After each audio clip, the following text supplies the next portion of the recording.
你这个卑鄙的女人，居然敢给本王下春药！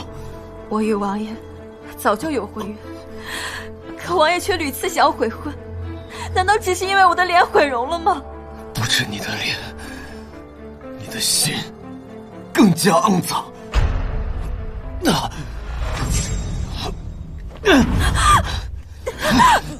就算你用这种卑劣的手段让本王和你上床，本王也绝不会对你有一分一毫的情谊。你的每一寸肌肤，每一缕头发，都让本王觉得恶心。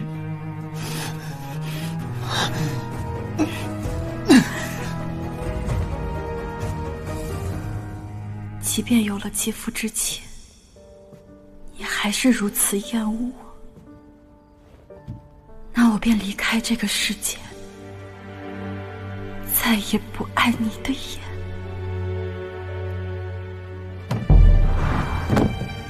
妈呀，恋爱脑吗？为了个不爱自己的男人，选择上吊自杀，没有男人你就活不了了。哎，怎么回事？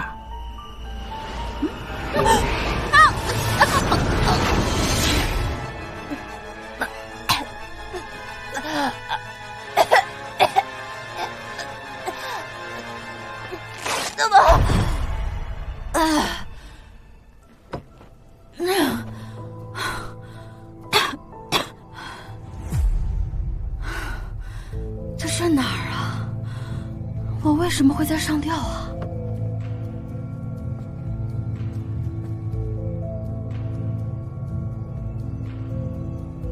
啊！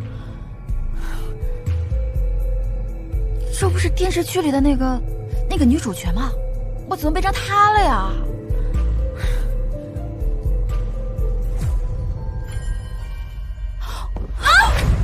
吓我一跳！你谁啊？装什么傻呀？你明天就要嫁给楚王了，你娘那个满身铜臭的商户女，应该给了你不少首饰嫁妆吧？统统交出来！哦，我知道，你就是那个尖酸刻薄、欺软怕硬的妹妹吧？放肆！哎，张嘴！眼睛干涩，舌苔厚白。你这个小姑娘平时没少上火吧？小姑娘家家的注意点自己的脾气，控制控制。别跟我废话啊！我再问你最后一遍，嫁妆到底交不交？我娘给我的嫁妆，我凭什么给你啊？还有啊，我是你姐，有点规矩。臭八怪！我今天告诉你什么叫规矩！哎，你敢打我？给我上！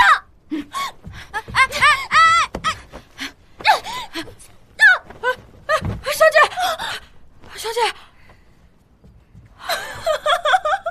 别动我！小姐，你怎么了？林若姐，你到底对我做了什么？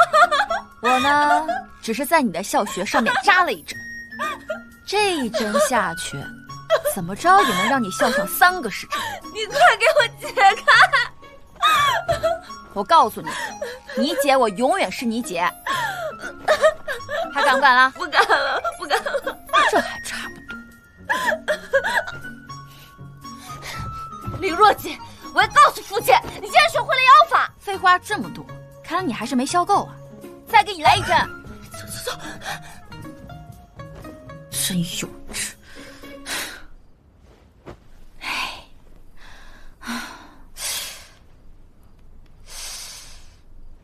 这玩意儿看上去也不是天生的，显然是中毒啊。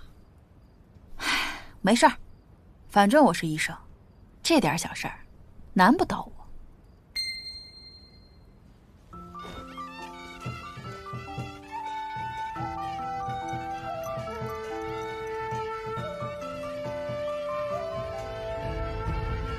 既来之则安之，既然老天让我变成了你，那我就会替你好好活下去，不会再任人欺辱。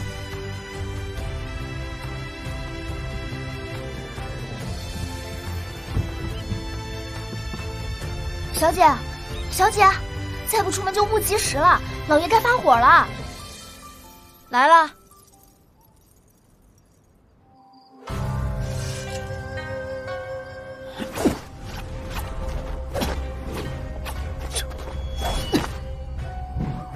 主子，王爷这剑练的杀气好重啊！还不都是因为林若锦那个坏女人？等她入了府，本夫人一定让她好看。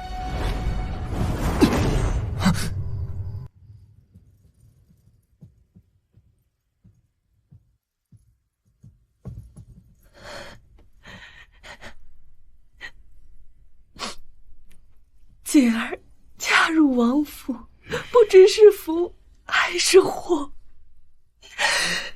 一定要照顾好自己。哭什么哭？这种丑女能嫁给王爷，是烧了8辈子的高香。赶快上轿吧，别耽误了成亲。娘，您放心，无论那个王府是什么样的龙潭虎穴，我都可以闯一闯。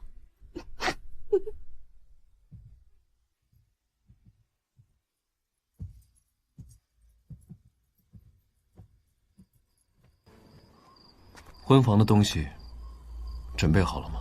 王爷放心，按照您的吩咐，一切都准备妥当了。林若锦厚颜无耻，为嫁入我楚王府不择手段。今天，本王就让她颜面扫地。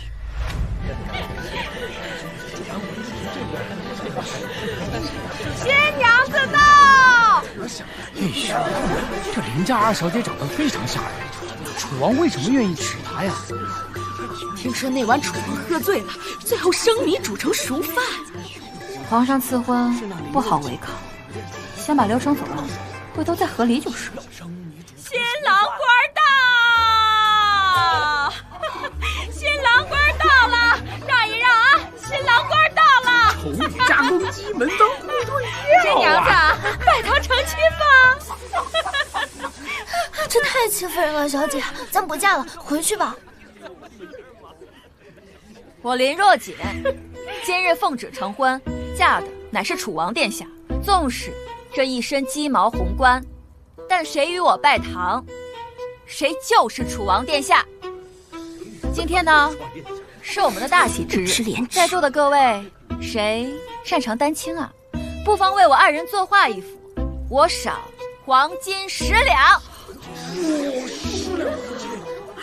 然后呢，我就把这幅画作贴遍京城，要让全天下的人都看出我们楚王殿下的英姿。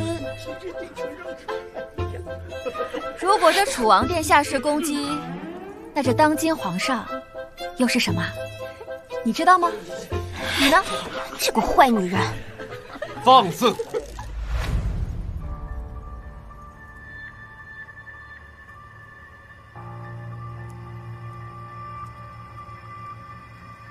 口无遮拦，目无尊长，你好大的胆子！我只是就事论事罢了。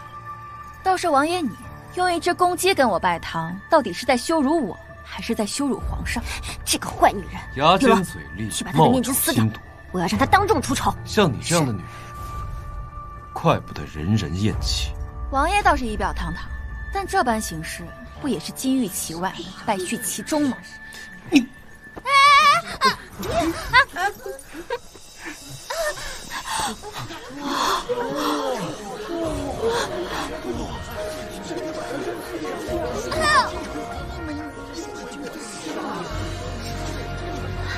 小姐，你的脸好了，真不能相信啊！这般容颜，完全配得上我们楚王殿下，还搞什么公鸡拜堂啊？怎么会这样啊？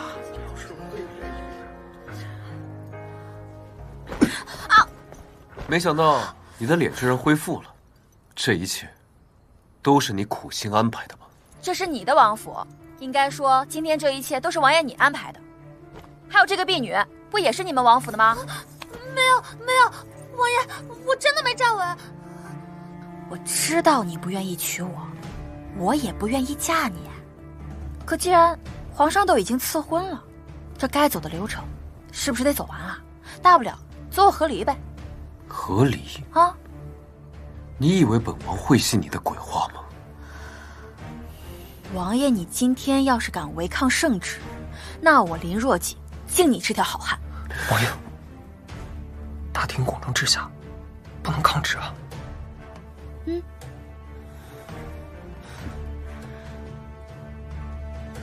拜堂。一拜天地，二拜高堂，夫妻对拜。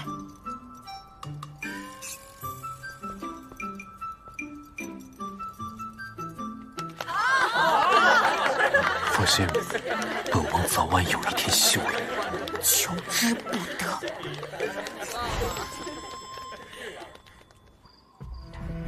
好一个林若锦，我还真是小瞧她了。幸好王爷今晚不会跟这个坏女人洞房。主子，听闻这林若锦一直懦弱可欺，任人揉捏，怎么现在像变了一个人？我管她变成什么样子，我都要让她知道，在这个楚王府，谁说了算？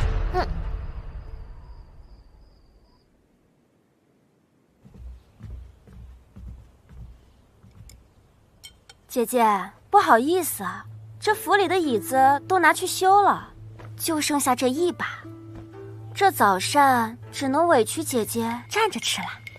小姐，您才是正妃，她只是个妾室，哪有您站着她坐着的道理啊？没事儿。唉，什么正的妾的，本来我也不想做这个王妃的，到时候该离就离了。这个凳子啊，就让她去坐吧，大不了咱们拿些东西回去吃啊。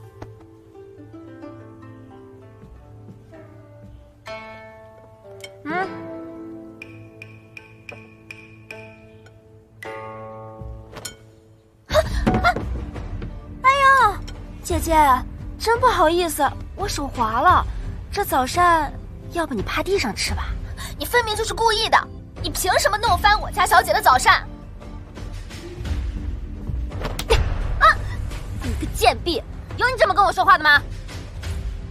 怎么样，姐姐，你这个下人没规没矩的，我替你教训一下，你不会介意吧？当然不会。不过接下来，我希望你也别介意。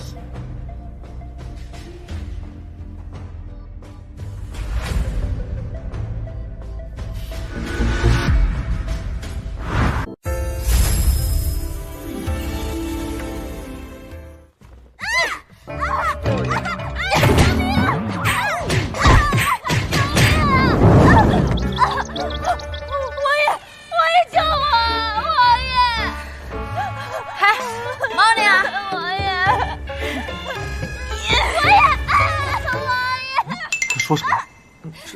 什么猫？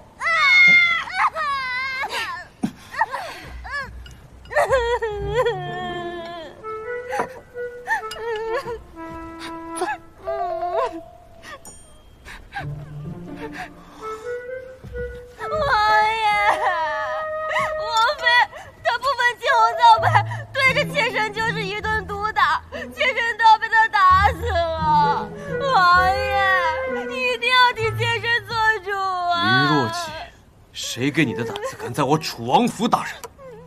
他一个妾室，我打就打了。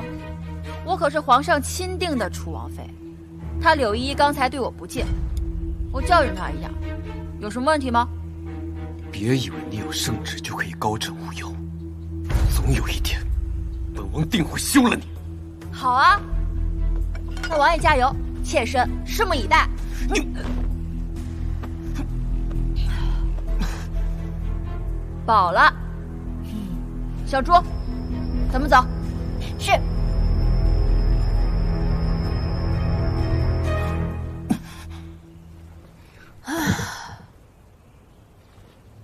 林若锦这个坏女人，我一定不会跟她善罢甘休的。主子，那你接下来打算怎么办？怎么办？那姑奶奶就给她来点狠的。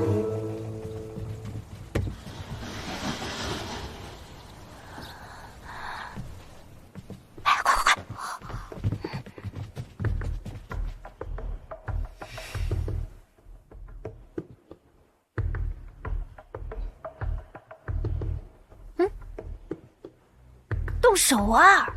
啊！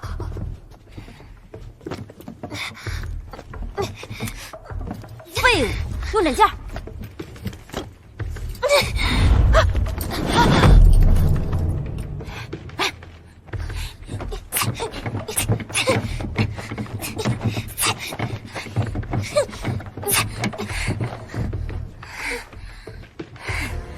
林若姐，我要让你在这个王府彻底待不下去。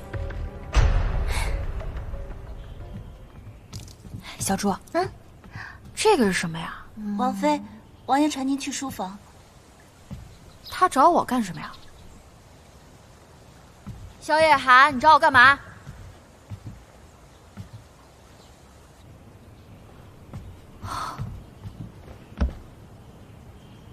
哇，这萧夜寒还有这么多医书呢。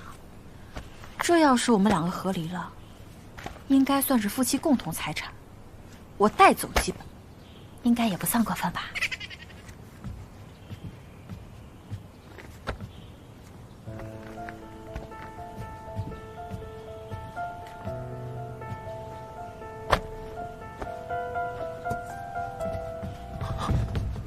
林若姐，你好大的胆子！哎呀，这不是许副将的战甲吗？当年许副将为了救王爷，战死沙场，尸骨无存，只留下这副战甲，王爷视为珍宝，从来都不准别人碰的。姐姐，就算你对王爷再不满，也不能拿这副战甲撒气啊！柳依依，你当真以为本王不敢动你？我来到这儿的时候，他就已经这样了，不是我弄的。人赃并获，你还敢狡辩？本王只是不愿与你洞房而已。没想到你用这种卑鄙的手段报复我，本王还真是低估了你。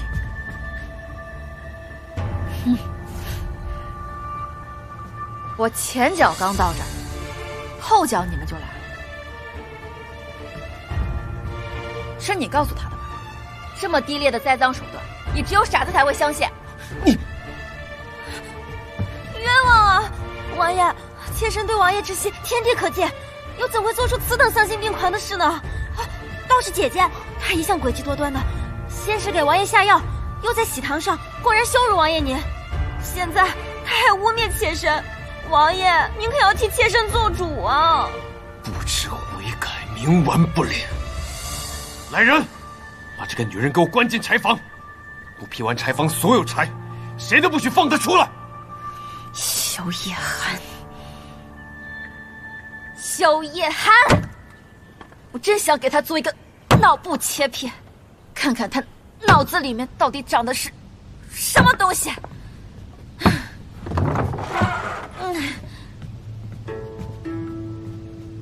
哎呀，姐姐，你这被关在这破柴房的滋味儿怎么样呀？妾身怕你寂寞，特意来陪你说说话。九哥，你看，就是这个恶女人，她毁了你爹的战甲。你这个坏女人，竟敢弄坏我爹的战甲，看我不打死你！你这个小孩，到了你这个年纪，该懂的都该懂。你该擦亮你这个小眼睛，好好看一看，到底谁是好人，谁才是坏人。这九哥可是许副将的遗孤，王爷收养他之后视若亲生，他在王爷心中的位置啊，可比你高多了，是你能教训的。九哥啊，等会儿见到王爷，知道该怎么说吧？我要告诉义父，王妃是天底下最坏的女人，让义父赶紧把她给休了。利用一个这么天真可爱的小孩来争宠，你良心不痛啊？嘿，那又如何？跟我斗，你差远了。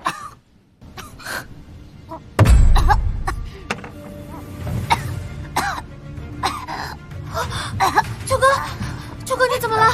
不好了，九哥好像被糖葫芦卡住了。卡住了，这怎么办呀？要不用水给他冲下去？不行，不能灌水，这边有了他的命的。你干什么呀你？你起来！卢卡豪如果不及时治疗的话，窒息的。松开我！来人，把这个恶女人给我按住！松开我！按！我说不能灌水，松开！松开！九哥，起来！伊沃卡豪的黄金抢救时间只有5到15分钟。你干什么？等你们找到大夫来，黄花菜早就已经凉了，别碰我！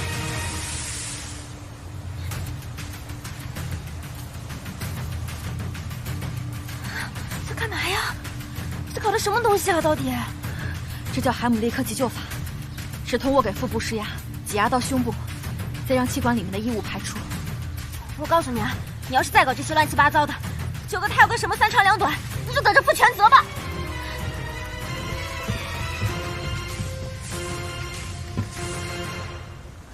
王爷，您赶紧去看看吧，王妃她要把9个弄死了。什么？林若洁，你找死！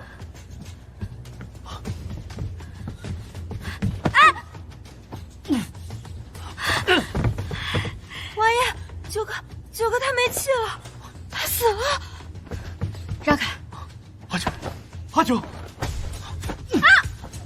毒妇，连孩子都不放过！姐姐，我知道9个他因为盔甲的事情顶撞了你，可是他毕竟是个孩子呀，你就算再生气，也不能对他下此毒手啊！我今日要你以命偿命！你走开！我能救他，我能救他，他还有救。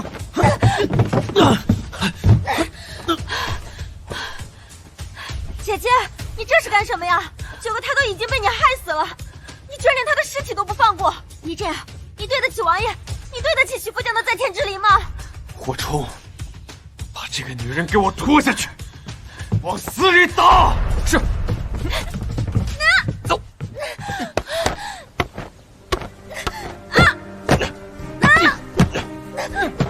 小人啊，我明明是在救人，你简直就是有眼无珠！事到如今，你还敢狡辩？你继续打，用力！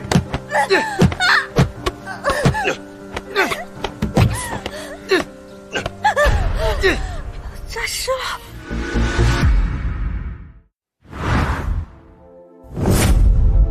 给我打！死里打！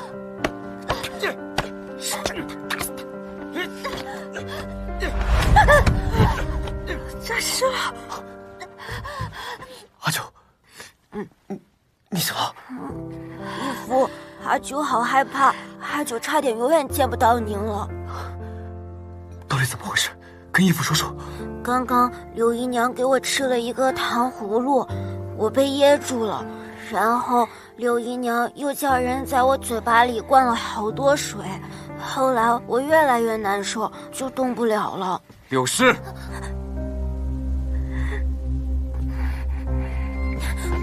王爷，妾身只是想用水把9个的糖葫芦冲出来，绝对没有要害他的意思啊！无用蠢妇！阿九，然后呢？然后不知道是谁在我肚子上按了好久，糖葫芦被按出来了，再然后我就晕过去了。没事，我们现在没事了啊！来人，把阿九抱下去，让大夫给他好好检查一下。是。柳氏胡乱施救，险些害了阿九性命，禁足半月，再罚他1年月令。是。王爷还打吗？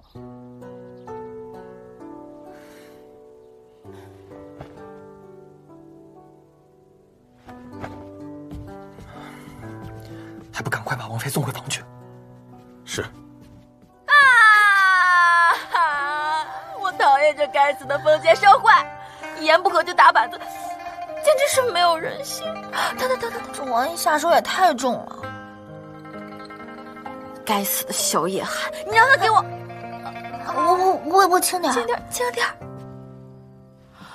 小野汉，你这个人还有没有点礼貌啊？进别人房间你不知道先敲门？整个王府都是本王的，何须敲门？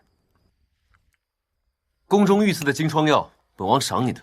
要不是看在你救了阿九的份上，你就算死，也不关本王的事。王爷还真是猴子学走路，假惺惺。你当初若真的在救人，挨板子的时候为何不辩白？你耳朵聋啊？我说了那么多遍，你信吗？你心里面不都一直认为我是心思恶毒吗？无论我说什么做什么，你不都一直觉得我是居心叵测吗？当初你还给本王下过药。一码归一码，反正许福将战甲被毁一事与我无关，你爱信不信。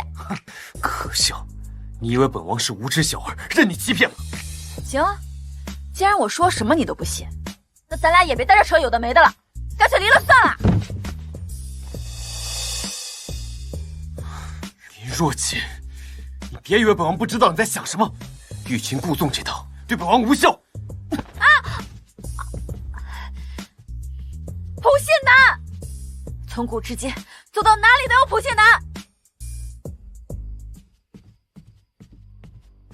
王爷，查证过了，战甲上的脚印果然是柳侧妃的。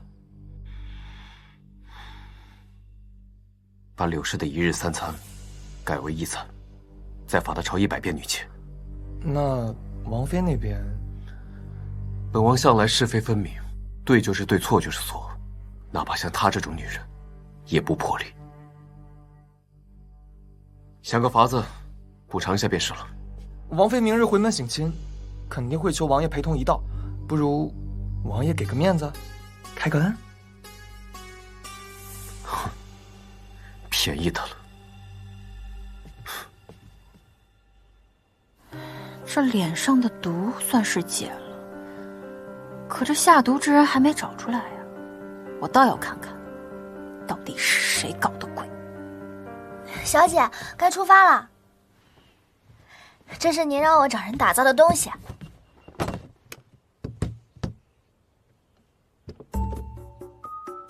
这些都是干什么的呀？这个可全都是我吃饭的家伙。你跪下，我要骑大马。小宝乖，待会儿再骑，咱们先迎接王爷啊！已经日上3竿了，那个女人还没起床吗？明知今日回门还如此懒惰，成何体统？王妃她1个时辰前就独自出发了。哼，算得还有些自知之明，知道本王不会同她回去。王爷，您昨天不是还说要给她一个面子吗？你听错了。不会啊，王爷，昨天属下听得清清楚楚，绝对不会错的。从今日起，你的一日三餐也改为一餐。我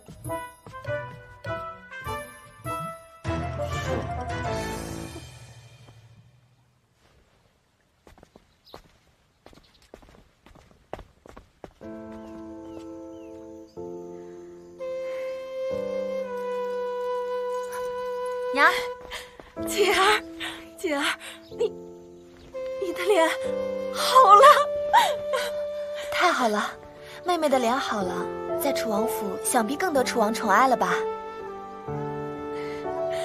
哎，王爷呢？我没叫他，自己回来的。说的好听，我看你是被王爷厌弃，不愿意陪你回门吧？要不是皇上赐婚，王爷又怎会娶她为妻？现在脸好了又怎样？还不是要遭王爷厌弃？我看啊，过不了多久，王爷定会休妻。那我还求之不得呢。废物！本以为能嫁给王爷，为家里添些助力，没想到你竟如此的无用，真是白养你这么多年。哼！怎么，父亲你一直自诩文官清流，到如今沦落到卖女求荣了？早知道当初你怎么不多生他10个8个女儿，全都嫁到宫中？那个时候父亲您可就有滔天的富贵了。你是个义女！老爷，别跟他置气。你少说2句，别再惹你父亲生气啊！哎呀，老爷，你看姐儿好不容易回家一趟，要不咱先吃饭？哎，老爷，老爷。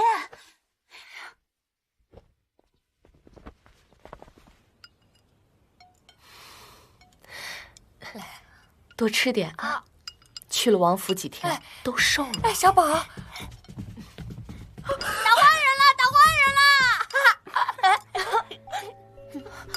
哎，你干什么呢？赶快给我娘道歉！二小姐凶什么凶啊？人家小宝还只是个孩子，你又何必跟个孩子计较呢？就因为还是个孩子，就更应该好好管教。他现在都这么大的年纪了，该懂的事情也该懂了。一味的纵容，只会越来越坏。锦儿，算了算了，不打紧。老爷，咱小宝昨天在马市看中一匹骏马，非要吵着闹着要买，也不贵，才800两银子。买，只要小宝喜欢，就算是天上的星星，老夫也去给他摘下来。谢谢老爷。可是妾身问了账房，说是账上的银子不够呢。你是怎么涨价的？账上这点钱都没有吗？这几年，我的那些铺子一直亏损，府里开销又越来越大。姐姐就别在咱大家伙面前哭穷了。你给了你女儿多少嫁妆？你不说，想必在座的各位心里都清楚，是把咱府里这1年的银子都给出去了吧？什么？真是胡闹啊！嫁给这么一个蠢货，要给这么多的嫁妆吗？真不该让你这个商后之女来涨价。有完没完了？我倒是想问问父亲，你每个月的俸禄是多少？林府整月的开销又是多少？你问这个做什么？看来父亲是不愿意说呀。那我就帮您来算笔账吧。父亲官居4品，在大俸的制度，您每月月银80两，俸米50担，而林府整月的开销高达白银1000两。那么我想问问父亲了，这多出来的银子是从何而来啊？难不成父亲平日里贪赃枉法？胡说八道！老夫一生为官清廉，从未做过贪墨之事。就算是圣上派督察院来查，老夫也丝毫不惧。行，既然是这样，那这多出来的差额到底是从何而来啊？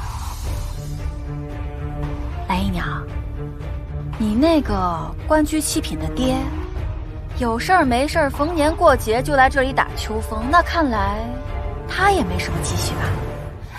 没错，府里用的银子都是他的，但我好歹也是正经的官家小姐，他呢，不过是个商户之女，要不是手里有几个臭钱，哪轮得到他做这个当家主母？你既然说我母亲身份低微，还心安理得花他的银子，那你岂不是自甘下贱？你贱人，你敢说我娘下贱？起开！你竟然敢推我！老爷，你看看，放肆！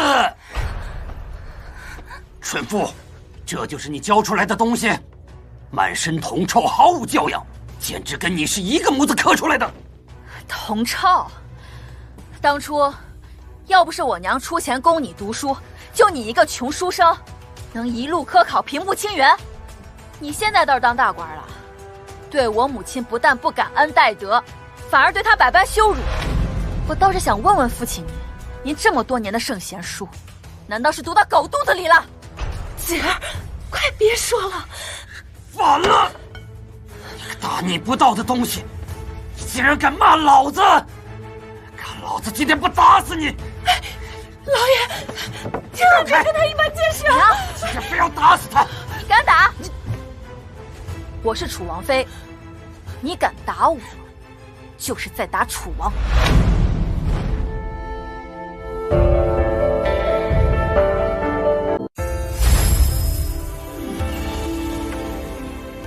你竟然敢骂老子！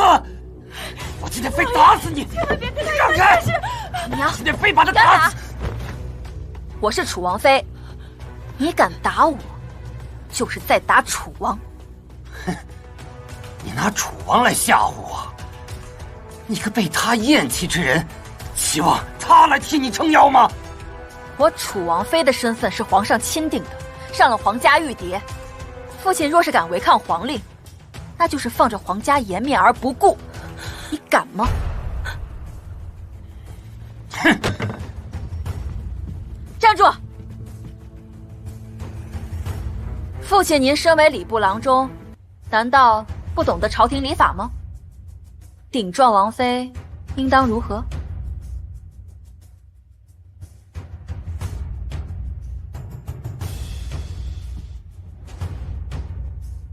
老臣刚才多有冲撞，请请王妃恕罪。娘，我们走。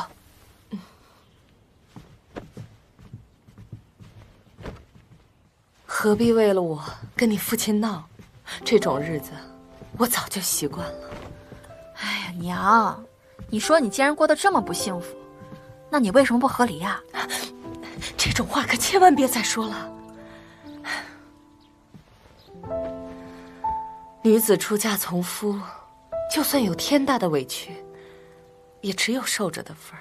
可女人也是人啊，那是人就有追求快乐和幸福的权利。什么三从四德呀，全都是封建糟粕。你在王爷面前可千万别再说这样的话。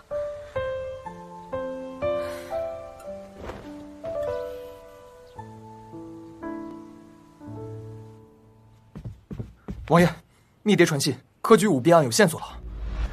人在何处？京郊竹林。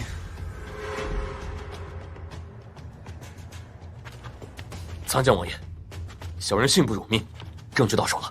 好，辛苦你了。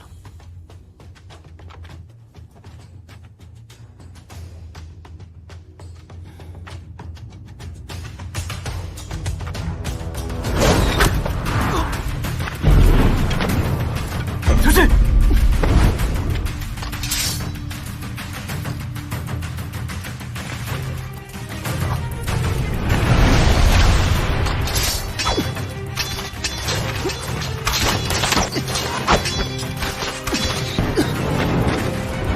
快把人带走！走！出去！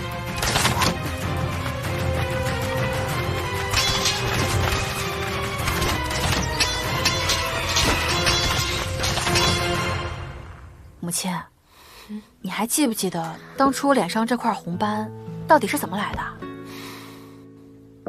当然记得，你14岁那年高烧了3天3夜，差点醒不过来。我当时被吓得6神无主，多亏了你大姐日夜不眠，亲手为你熬药喂药，才把你给救了回来。只可惜，从那之后，你脸上就生出了一大片红斑。母亲，这是府上刚做的糕点，您和妹妹边吃边聊吧。来得正好，我刚刚还在跟简儿说呀，5年前多亏了你，帮她捡回了一条命。母亲跟我何须客气，我亲娘走得早，是母亲亲手把我抚养成人，这份恩情我永远铭记在心。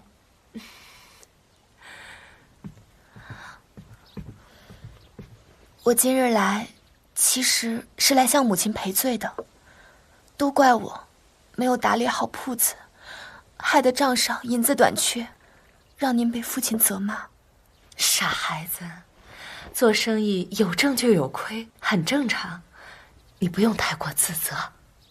我有一个主意，现在行情不好，若是能变卖掉一半店铺，把钱用来开拓新的业务，母亲觉得如何啊？不妥，这些铺子都是我娘家祖传下来的，积累深厚，不可随意变卖。是我冒失了。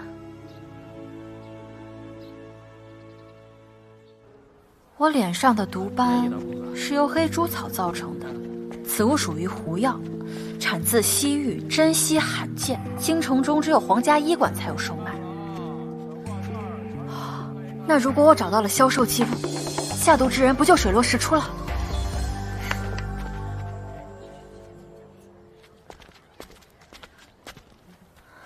皇家医馆，霍冲。大夫，快啊！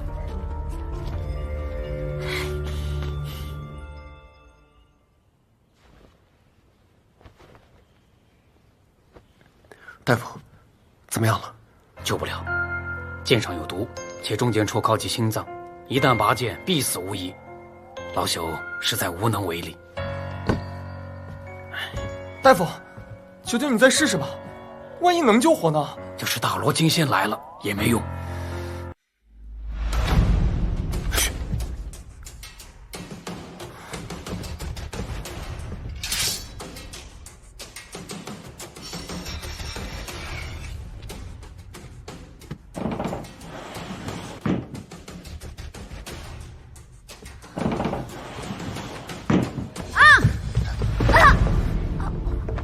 是你，松开我！你还跟踪我？谁说我跟踪你？我是来找大夫的，松手！说，谁派你来的？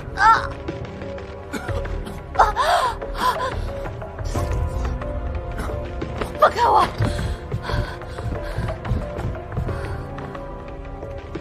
瞳孔扩散，毒素已经侵入心脉，需要马上手术。我想救他。毒妇，别以为本王不知道你在想什么。你的命，那本王就先要了你的命。松手！松手！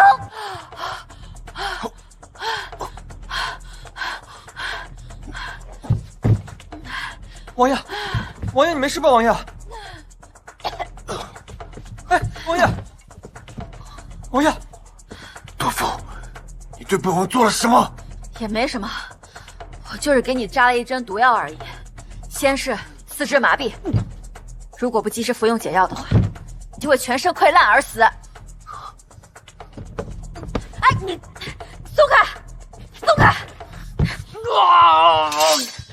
你竟敢给我家王爷使用毒药！赶紧把解药交出来！想要解药，那你就按照我说的去做。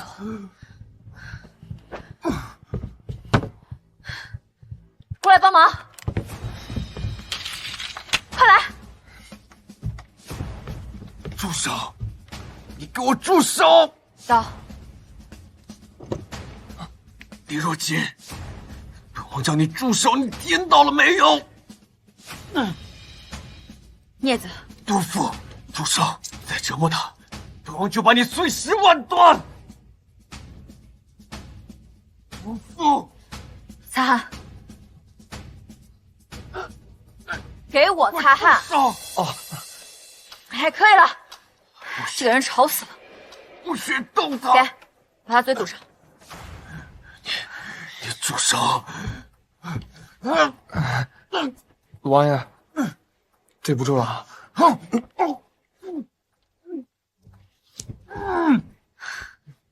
针。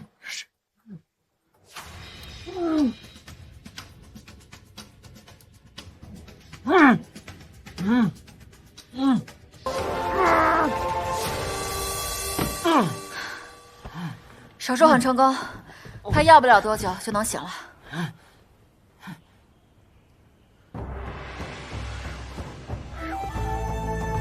神乎其技，神乎其技呀！姑娘简直是一仙下凡，老朽佩服。别，大夫，您谬赞了，可否借一步说话？好。解药呢？我给他下的只是普通的麻药。再说了，现在药劲儿早就已经过了。起开！王爷，王爷，王爷，哎，没事吧？大夫，你是否记得5年前有没有人买过黑猪草？黑猪草？这黑猪草毒性巨大，价格又昂贵，基本无人问津。倒是5年前，确实有人来医馆买过它。那你还记不记得那个人的长相？那女子戴着面纱，看不清长相。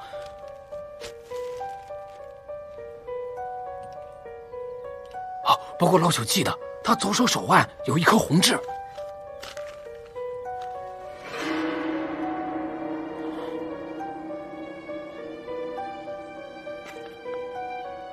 都怪我没有打理好铺子，害得账上银子短缺，让您被父亲责骂。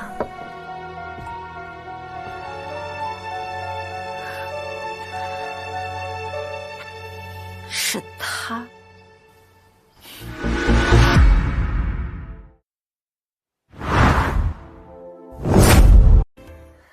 李郎，李郎，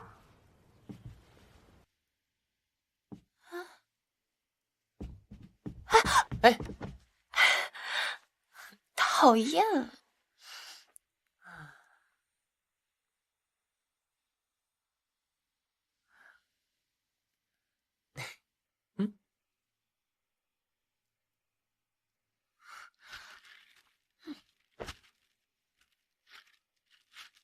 每次都只这么点儿，咱们什么时候才能攒够银子远走高飞啊？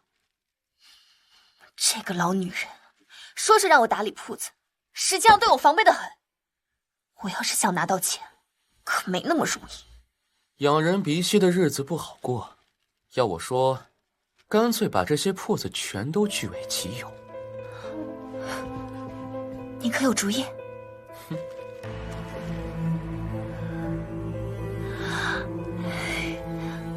你可真坏！我还有更坏的呢。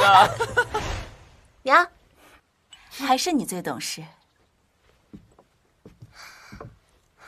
你来干什么？这可没你的位置。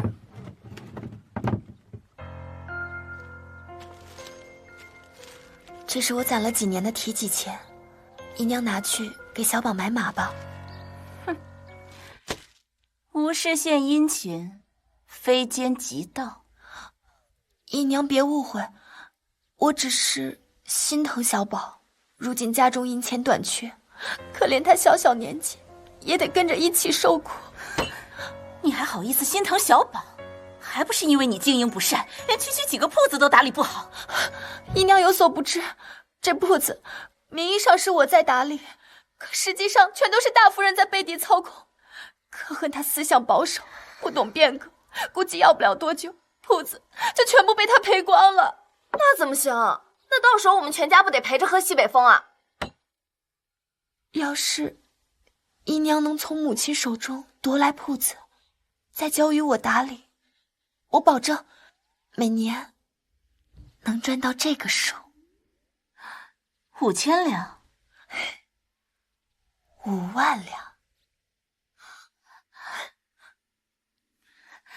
还不赶紧给大小姐赐座，没眼力见儿的东西！是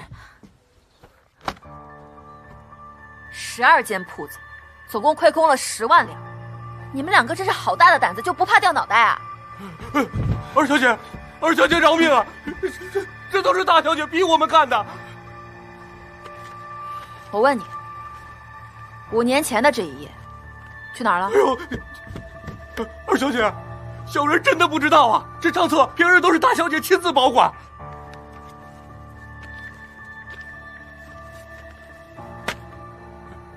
你想不想要一个戴罪立功的机会？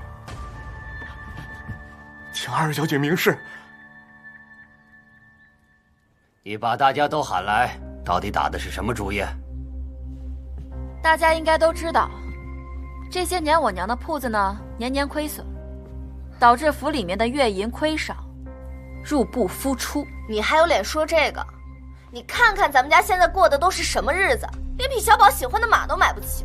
既然姐姐不善经营，那就应该把铺子的管理权交出来，交给更有能力的人去管理。老爷，若是把这些铺子交给妾身管理，我保证每年能进账3万两。真的？那当然。好，你赶紧把手中的铺子交给兰儿。这些全都是我娘的陪嫁，凭什么让她交？嫁鸡随鸡，嫁狗随狗。姐姐既然已经嫁进了林家，那就是咱们林家的人，这些铺子自然也都是林家的铺子。说的没错。你今天若不把铺子交出来，我非休了你不可。母亲，既然都已经到了这个份上了，您就把铺子交出来吧。心儿，你真是好一出逼宫大戏呀！我还真是小看你了。林锦仙，你可知罪？你什么意思啊？带进来。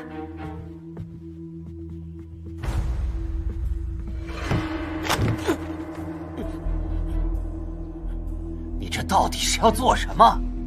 我彻查了铺子里面所有的账目，其实这些铺子啊，年年都有盈利。那为什么账上还没钱啊？问得好，因为我们这一群人里面啊，有一个蛀虫，贪了足足10万两啊！10万两？掌柜的，你来说说。是大小姐，她仗着夫人信任，从不查账，明里暗里从铺子里支银子。她还威胁小人，要是敢说出去，就杀光小人全家。你胡说，我没有，肯定是你贪污了这些银子，还妄想栽赃陷害于我。小人所说句句属实，若有半句虚假，愿天打雷劈。哎，我看你这次还有什么话可说？仙儿，这是真的吗？是你们母女2个人合起伙来污蔑我。我就知道你不会承认。行，那咱们就说说5年前你害我脸毁容之事。什么？5年前我根本就不是因为发烧才毁容，是因为他给我下了黑猪草之毒。我没有。锦儿，你会不会是弄错了？小朱，带人进来。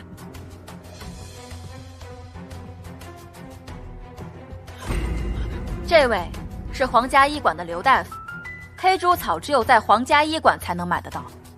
刘掌柜，你一定记得买药之人吧？是的，老朽记得，买药之人，左手手腕处有一颗红痣。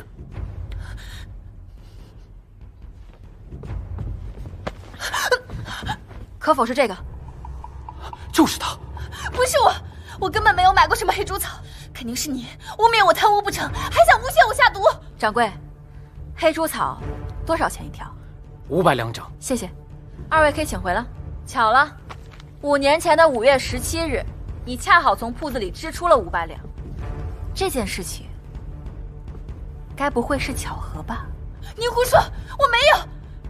你有什么证据啊？白纸黑字写的清清楚楚，你还想怎么狡辩？不可能，这账册是假的。你怎么知道它是假的？真的那页已经被我撕。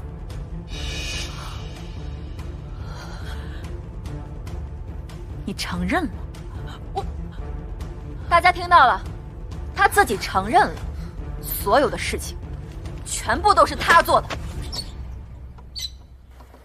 锦儿可是你的亲妹妹啊，你怎可下毒害她？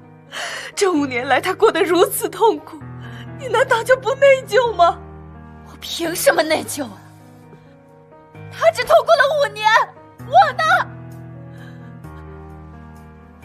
自从我娘死后，我没有一天是不痛苦。凭什么她有钱又有颜，还有亲娘疼爱，而我却什么都没有？是，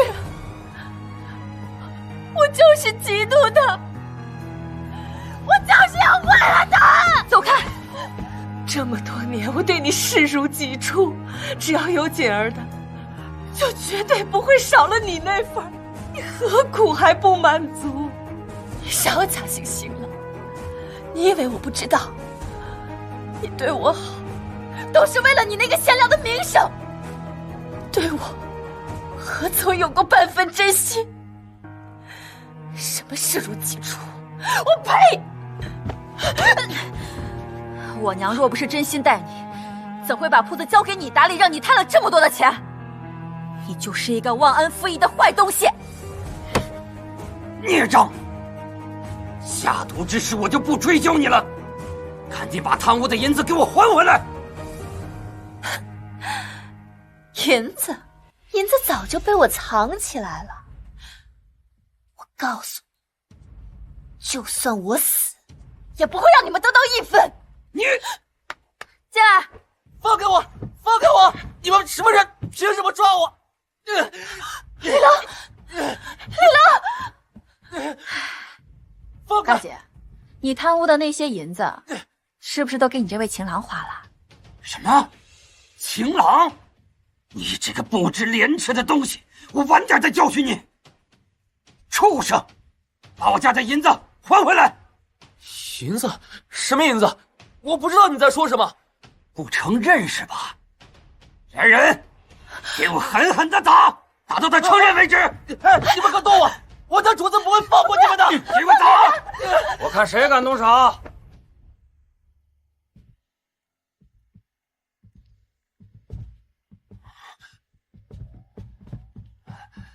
下官参见世子。凌大人一个区区4品文官，好大的威风啊！竟敢对本世子的人滥用私刑。下官真不知道这位公子是世子您的人。错了，他只不过是本世子的一条狗，但即便他是本世子的狗，你也惹不起。世子教训的是没用的东西，连这些下三滥都对付不了，还不赶紧起来！哎，世子，他偷了我家10万两银子。是这个女人自愿赠予我的，她送我银子，我陪她睡觉，多公平！你说什么？听到没有？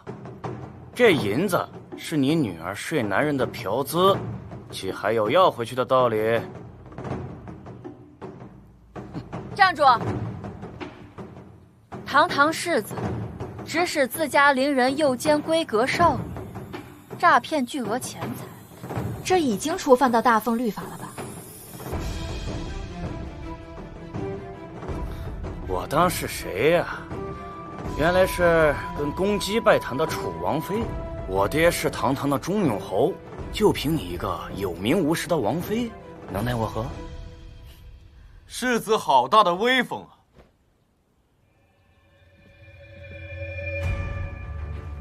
啊！参见楚王殿下。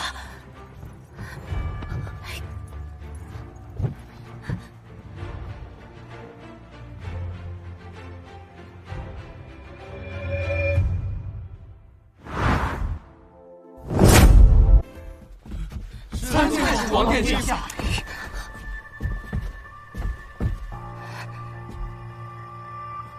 本王奉旨彻查科举舞弊案，目前不少证据，可都沾着忠永侯府。世子不在家静心思过，竟还敢在外嚣张跋扈，是嫌命太长了吗？微臣不敢，微臣这就回家反省。侯冲，世子，是王爷，把这戏子押到官府，即刻问审。走。世子救我！世子，世子救我！王爷，那个李玉香挨了一顿板子之后，全部都招了，10万两银子已经全部追回，并且交到林夫人手上。林锦欣也按照王妃的意思，被送到了乡下的庄子关了起来。今天的事，谢谢你啊。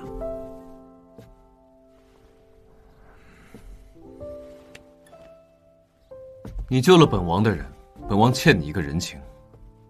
现在你我两清，不要妄想以后本王会对你假以死色。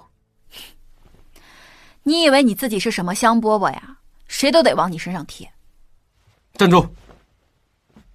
本王警告你，从今以后，你再敢用那怪东西扎本王，别怪本王对你不客气。你要是不惹我，我自然不会扎你。可你要是敢惹我，我照扎不误。圣旨到。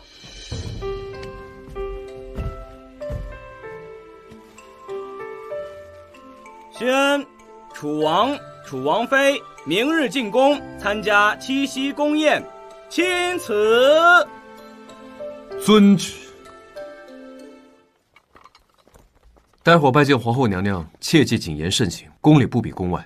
你要捅出什么篓子，本王定不会救你。叶寒哥哥。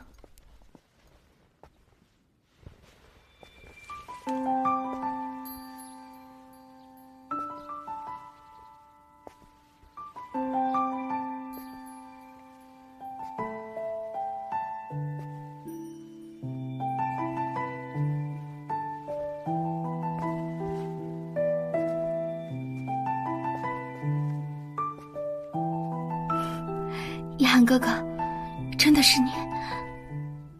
月溪，好久不见。月溪已经有4个月零12天没有见到叶寒哥哥了。月溪以为叶寒哥哥都把我忘了。我没有。真的？哎，这就上手啦？是月溪冒犯了。无妨。你怎么进宫了？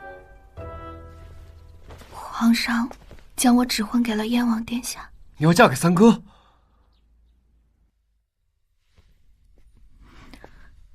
月溪一想到要嫁给除叶寒哥哥之外的人，心里就好难过。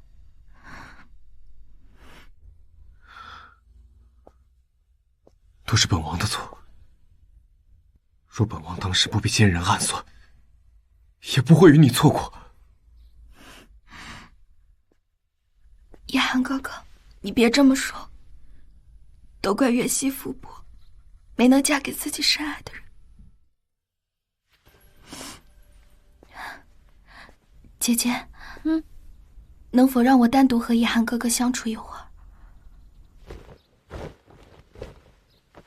你且走远点。你们2个要说悄悄话，你们2个不会自己走远点？凭什么让我走？李若姐，你能不能不要这么蛮不讲理？到底是谁蛮不讲理啊？我，好歹算是你名义上的王妃吧。你在这儿和这个女人卿卿我我，哦，现在还让我给你们2个腾地方啊？姐姐，夫为妻纲，你作为妻子，怎么能在外人面前顶撞自己的夫君？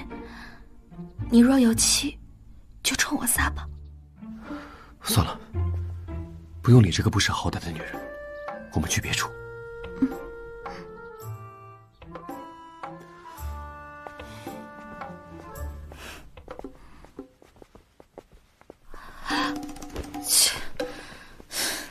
姐姐，身为女子，夫为妻纲，什么玩意儿？插里插气，气死我了！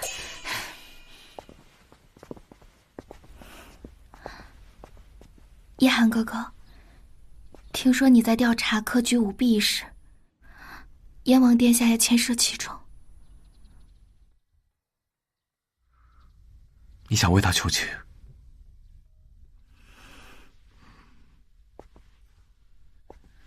月溪不是不明事理之人，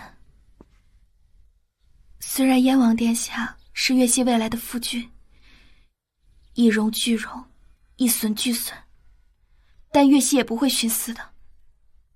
若他真的有罪，也请叶寒哥哥不要惦念月溪，秉公执法即可。你放心，就算三哥获罪，我也会竭尽全力护你周全。月溪不是担心自身安危，而是担心叶寒哥哥你。此事牵涉众多，叶寒哥哥若没有万全的把握，切不可上报，否则恐遭反咬，引火上身。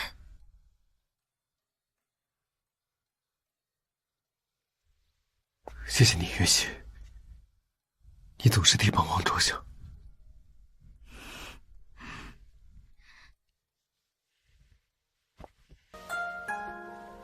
叶寒哥哥，今天是七夕节，你还记得10年前我救你的时候吗？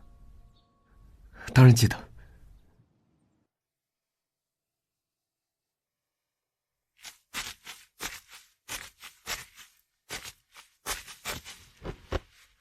你怎么了？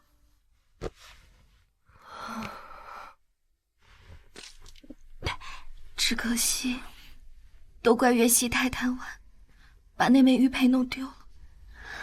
无妨，你的救命之恩，本王永远都会记得。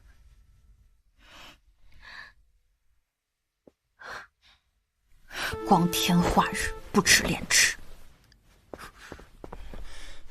殿下，皇后娘娘有请。那我先过去了。好。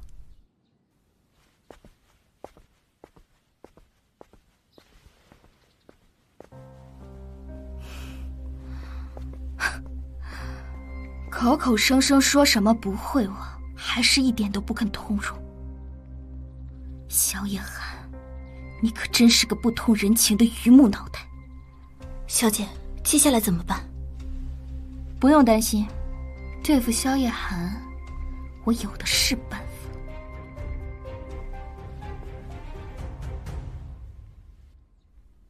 月溪与夜寒哥哥说体己话，不方便外人在场。姐姐，你不会介意吧？唉，你一个有夫之妇，都不顾自己的名声与外男私会，你自己都不介意，我有什么好介意的？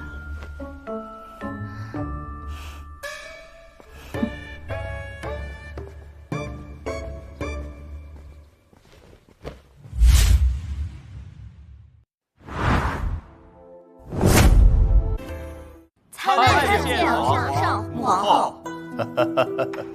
今日七夕，既是宫宴，也是家宴，大家随意取乐，不必拘泥。多谢父皇。谢父皇。谢父皇。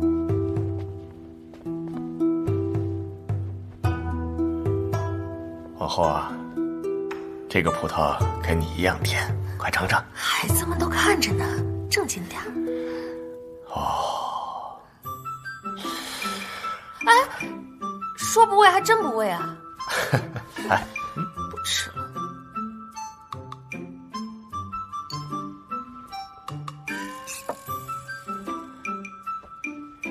你就是楚王妃，传闻你容貌丑陋，今日一见，分明是个美人胚子啊！母后，您才是艳光四射、风华绝代，在您母仪天下的姿容面前，晨曦不值一提。小嘴真甜，本宫一见你啊就喜欢。现在咱们总算有了一个称心如意的儿媳妇了。母后，月溪也会是个好儿媳的。啊，你不说我都把她忘了。民间七夕节有女子斗桥比试的习俗，听闻十分热闹有趣。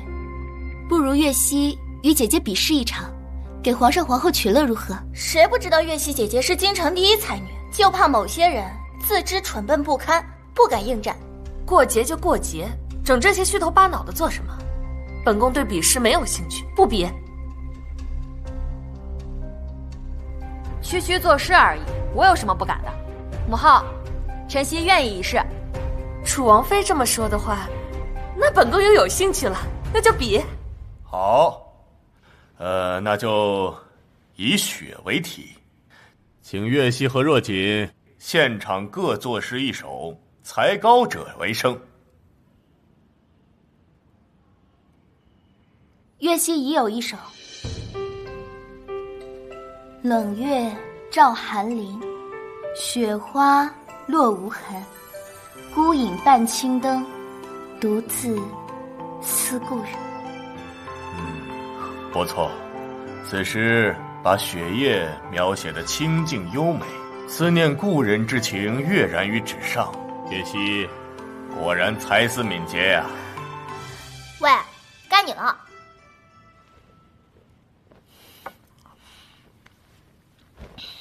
唉，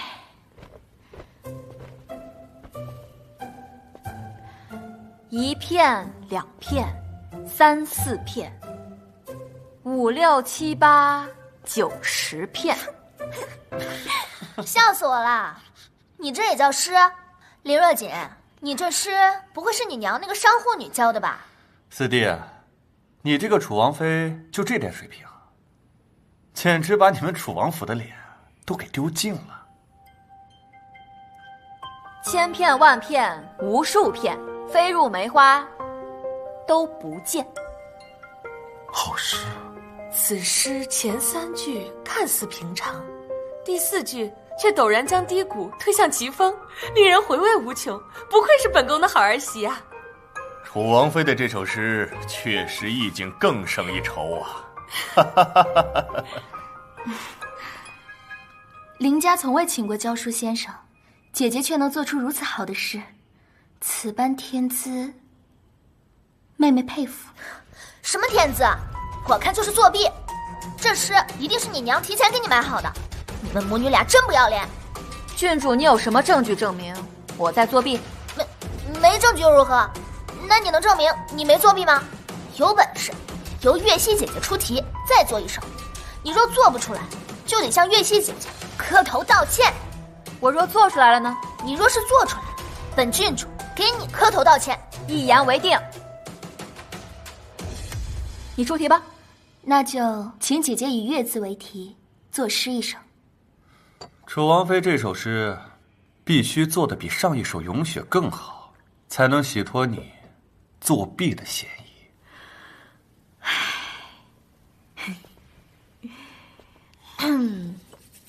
床前明月光，疑是地上霜。举头望明月，低头思故乡。好诗，遣词质朴，读来却别有风味。望月思乡之情脱口吟成，浑然无际，且立意新颖，独具一格。不错，楚王妃的这首诗堪称银乐的千古绝唱啊！诗我做出来了，郡主，你是不是也该兑现你的承诺了？林若姐，你算什么东西？敢让本郡主给你磕头道歉？丹莎年幼，说话不分轻重。姐姐若如此较真，就显得不识大体了。郡主可是在替你出头，你既然这么大气，那不如就由你来替她受罚。姐姐别生气啊，妹妹也是为姐姐着想。毕竟郡主可是皇后娘娘的亲侄女，你这样公然欺负郡主，岂不是不把皇后娘娘放在眼里？哎，你可少给我扣高帽啊！君子一诺千金，这郡主是皇室中人，那说话更应该信守诺言，要不然不是更驳了皇后娘娘的脸面？放肆！你竟敢对公母不敬，简直罪该万死！公母，这林若姐必须重罚。好，身为皇族，自当作为表率，千金一诺，不可背弃。楚王妃这道理说得好。娘娘，她可是对您不敬。楚王妃句句在理，哪里来的不敬啊？还是在你林月溪眼里，本宫就是个小肚鸡肠、没有容人之量的皇后。月溪不该。丹莎，你不是小孩子了，该为自己的言行负责。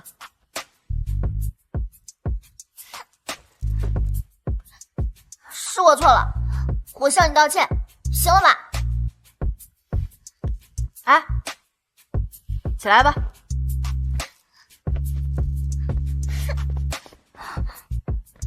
哎，丹莎从小心高气傲，猛然被如此折辱，出了什么事可怎么办？林若姐，你身为一个女子，却如此的咄咄逼人，就算你诗做的再好，但论品行，比月溪差远了。楚王妃的2首诗，实在令本宫意犹未尽。本宫有个主意，就请楚王妃和林姑娘共同作诗，就以七夕为题，如何？2人怎么共同作诗？这有何难？就由楚王妃来作诗，林姑娘来磨墨。母后，不妥啊！月溪又不是楚王妃的丫鬟，怎能替她磨墨呢？以林姑娘的气度，想必不会拘泥于这些小节。京城2大才女共同作诗，传出去也是一段佳话。皇后言之有理，来人，上笔墨。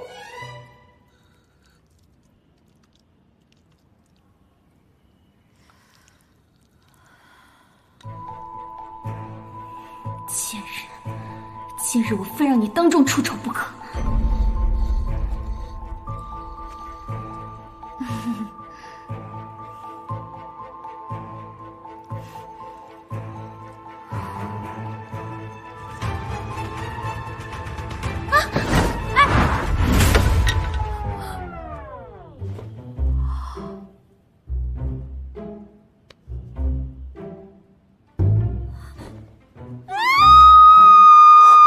你有了！你别动！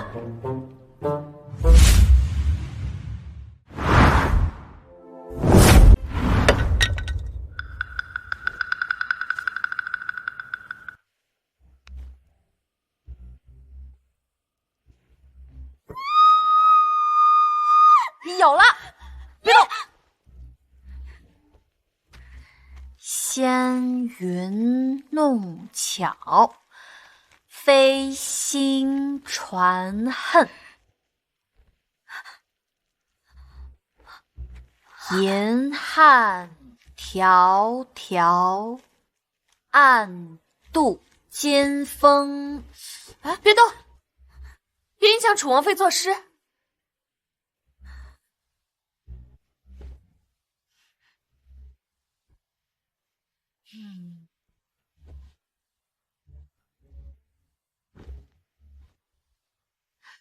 后面是什么来着？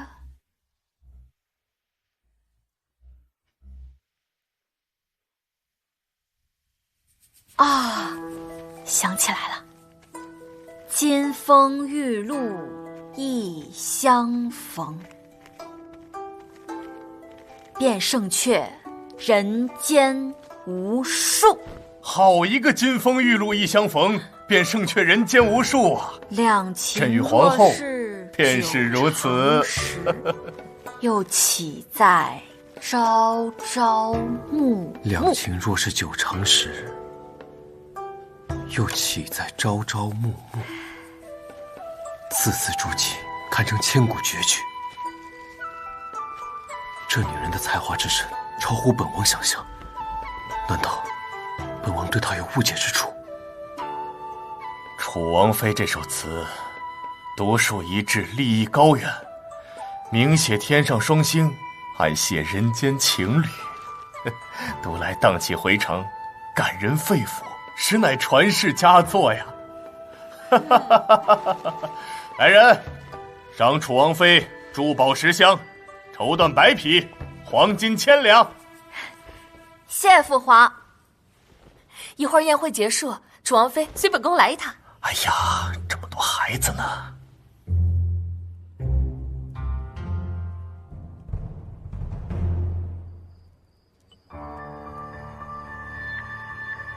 母后单独见我，难道是因为我给萧夜寒下药的事，要找我算账？不过刚好，反正我本来就是想和离，这下顺水推舟。楚王妃，你可知罪？臣妾知罪。母后若是要我和楚王和离，臣妾绝无怨言。你有这样的诗才，怎么不早点和本宫说？这样的大作现在才拿出来，当真是天大的罪过啊！听说你给寒儿下了药？是，臣妾自知有罪，不可饶恕。若是母后要我和楚王和离，我发誓，确实不可饶恕。本宫就罚你再做2首好诗，回头给本宫拿来。啊，你虽有错，但本心不坏，不过是对寒儿真心痴恋，和离之事莫要再提。母后，要不然这事儿您再考虑考虑。王爷对我没有半分情意，他对那个林妹妹那才叫一往情深呢。你也太小看本宫了。本宫这些年一路走来，登上后位，也算是识人无数。这女子品行一看便知。那林月溪虽表面温柔，却是一肚子心机算计。与南阳早已有婚约，还想吊着寒儿不放，本宫又岂会让她得逞？可是母后，没什么好可是的。你是本宫认定的儿媳妇儿，本宫不帮你帮谁？他日若是那林月溪再生事端，本宫就是你的靠山。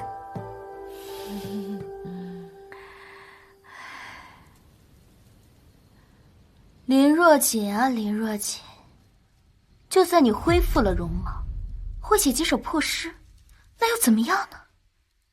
你喜欢的男人眼里就只有我，你拿什么跟我斗？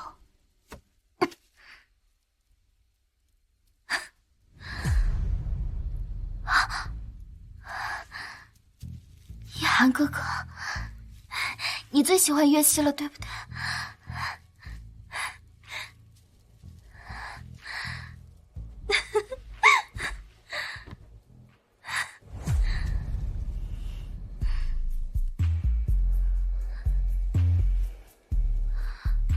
可光有喜欢是不够的，我是要当皇后的女人。你的生母出身低贱，自己也不受皇上重视。小南阳虽然是个宠货，却有机会登上大位，那我就只好嫁给他了。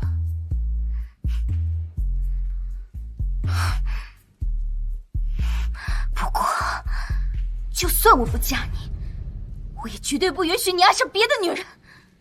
你这一辈子，满心满眼就只能是我一人。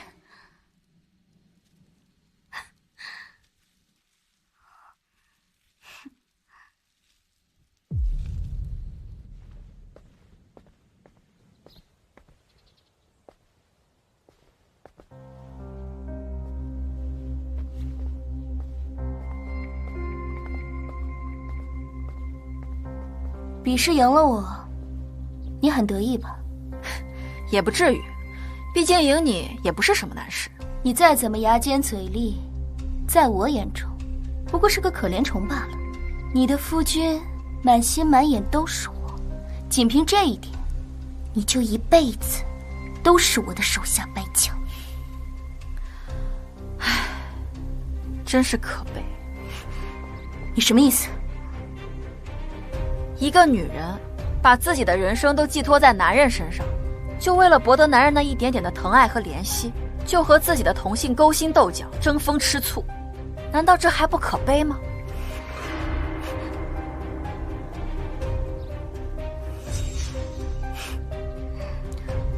说得这么冠冕堂皇，我倒要看看，被你的夫君彻底厌恶后，你该怎么做。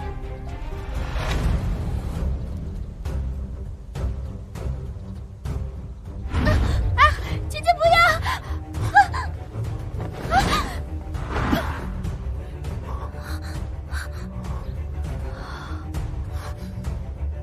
林若锦，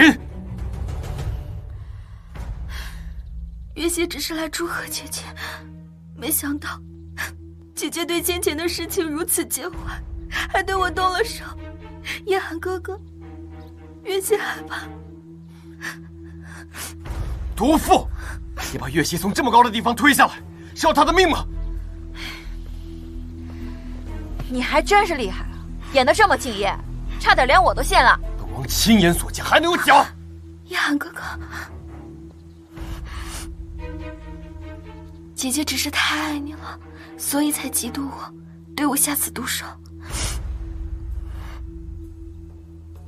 本来看你在宫宴上的表现，本王还对你有所改观，没想到你还是一样的阴险毒辣、下作至极，真是糟践了满腹诗才。你以为我愿意啊？最后再提醒你一次，阴险狡诈之人是他林月溪，你爱信不信？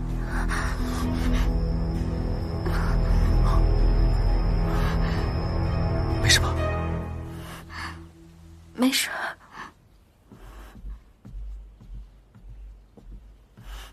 叶寒哥哥，月溪，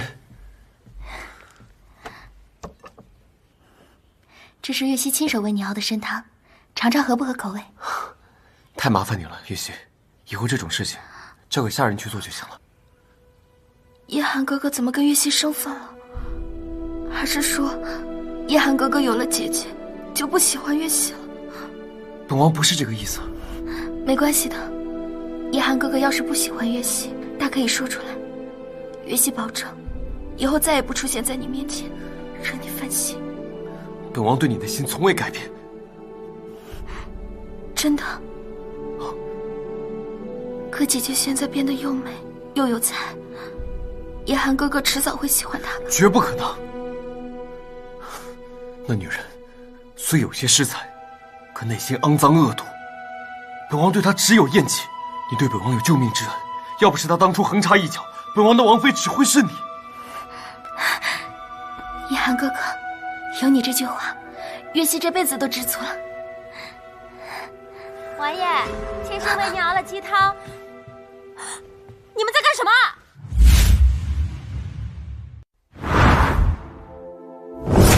王爷，妾身为你熬了鸡汤。你们在干什么？这个狐媚草，你马上就要嫁人了，为什么缠着我们家王爷不放？放肆！王爷，妾身可是为你好呀，她可是未来的燕王妃，这传出去了，王爷的名声和脸面……你够了！本王的事还轮不到你置换，出去！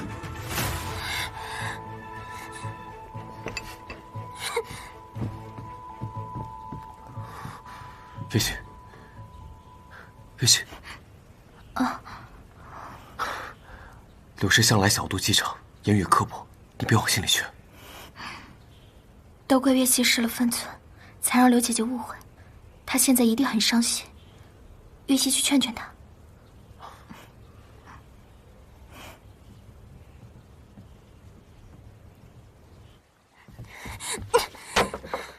一个林若锦没有解决，又来一个林月溪，贱人！你们都是贱人！你来干什么？你来看我笑话吗？刘姐姐，你现在的处境很危险，我是来帮你的。你什么意思啊？宫宴过后，林若锦的才名已经传遍京城，想必姐姐也略有耳闻吧。用不了多久，楚王就会爱上她，到时这府上可就没有你的容身之所了。不过我可以帮你除掉他。你为什么要帮我？楚王妃的位置原本就是我的，被他林若锦用下作手段夺了去，这口气我能忍吗？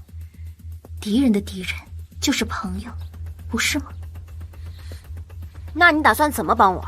那个女人可不好对付啊。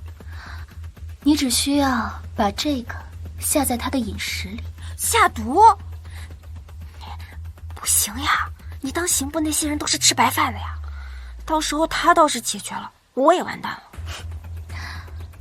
你放心，这是狼红花粉，没有毒性的。不过若是房里有七星兰，再服用狼红花粉，他就必死无疑。你需要做的只是在他毙命后偷偷把七星兰偷出来，这样就是刑部来了也找不到任何蛛丝马迹。他死了，你就是楚王府唯一的女主人。到时我在叶寒哥哥面前美言你几句，让他扶你做楚王妃，荣华富贵还是扫地出门，你自己选择。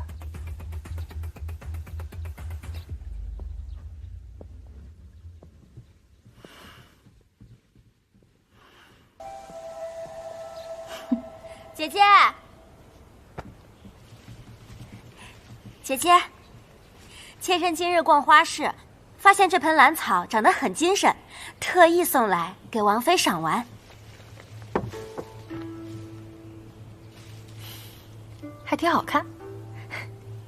柳妹妹，你有没有听说过一句话，叫做无事献殷勤，非奸即盗啊？我听说过。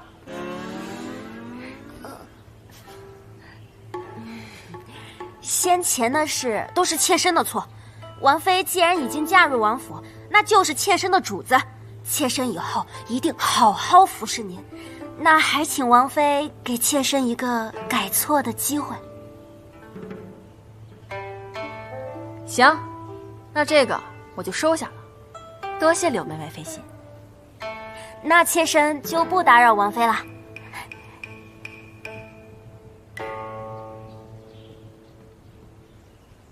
这兰草好奇特呀！这叫七星兰，数量稀少，价格还不菲呢。他肯定没安什么好心，要不奴婢把它拿去扔了？哎，不用，先留着它吧。我倒要看看，他还能耍些什么花样。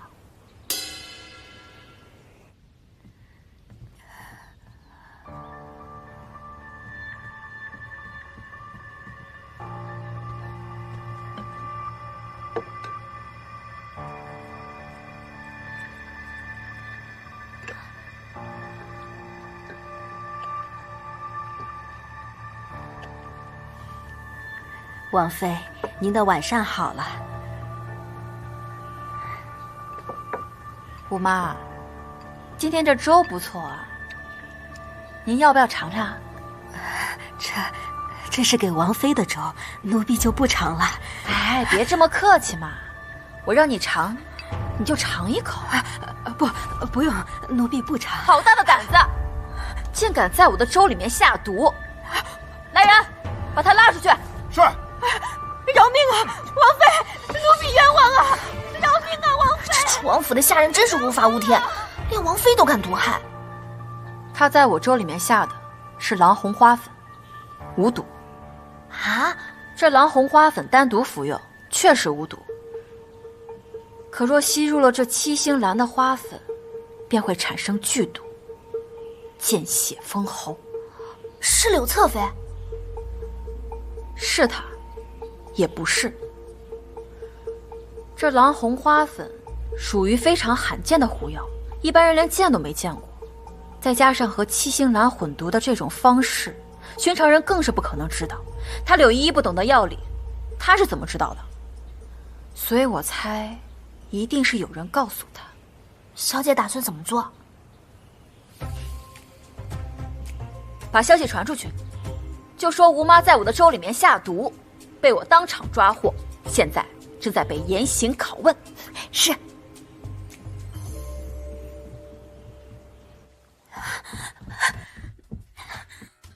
完了！听说吴妈给林若锦下药被抓了，正在被严刑拷打，怕是很快就要招了。这点事也做不好。这万一被林若锦知道是我给她下的药，那我就全完了。慌什么？别忘了，狼红花粉没有毒性。那你的意思是？你去找个机会，把七星兰偷回来，到时就算查到你的头上，单凭一碗没有毒的粥，他们也不能把你怎么样。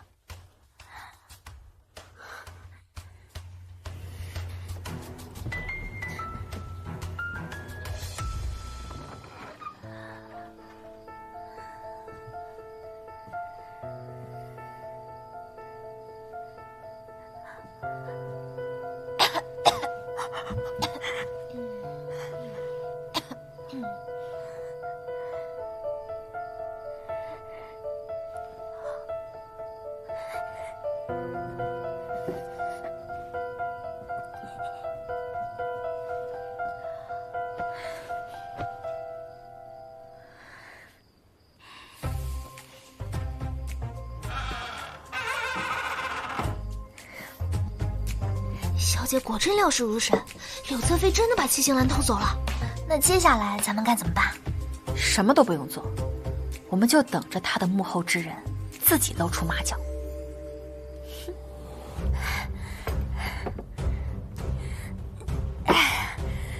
七星兰拿到了，我们总算安全了。哎，你被骗了，这根本不是七星兰。林若锦这个贱女人，她居然敢耍我！看来我们的计划都被林若锦识破了。可七星兰还在她手里，一旦吴妈招供了，我就完蛋了呀！你帮我想想办法呀！事到如今，我能有什么办法？你不管我了是吧？我告诉你啊，我就算完蛋了，你也好不了。我现在就去找王爷，我就说是你指使我这么干的，到时候大不了一起死。等等，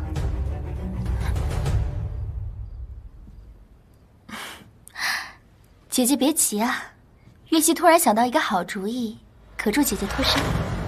什么主意啊？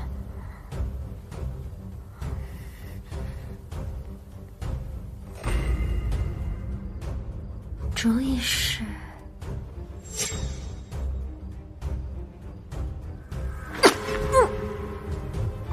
你死就好了。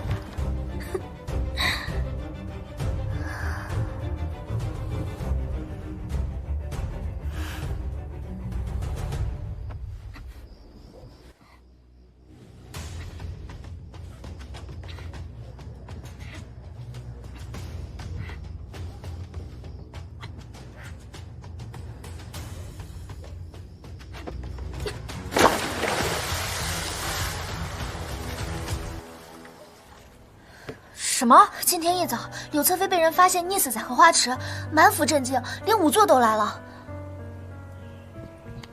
王妃，王爷请您即刻过去。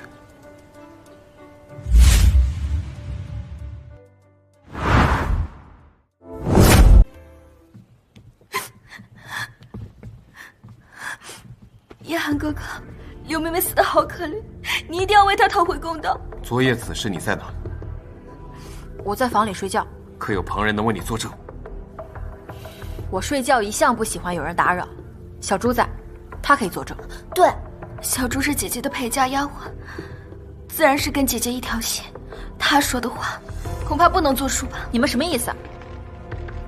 你是觉得我害死了柳依依？把你们刚才的话再说一遍。昨夜奴婢在园子当值，子时左右，忽然听到荷花池旁有人争吵，走近一看，原来是王妃与柳侧妃，因此奴婢没敢上前。哪知没过多久，就看到王妃把柳侧妃推下去了。你胡说！我昨天晚上根本就没有去过荷花池。奴婢不敢撒谎，而且当时在场的不止奴婢一个。没错，奴婢也看见。你既已看清是我推他入的荷花池，为什么不大声呼救，而是眼睁睁地看着他溺毙而亡？奴婢们当时太害怕，生怕王妃发现灭口，所以不敢呼救。奴婢该死，请王爷责罚。丫鬟们畏惧主子，这是天性。他们固然有罪，但罪魁祸首不是他们。你现在还有什么可说的？我说了，不是我害死的他，我和他无冤无仇，我为什么要害死他？听说昨日，厨房的吴妈在姐姐的粥里下了毒，并且已经供出是柳侧妃指使的。可有此事？的确，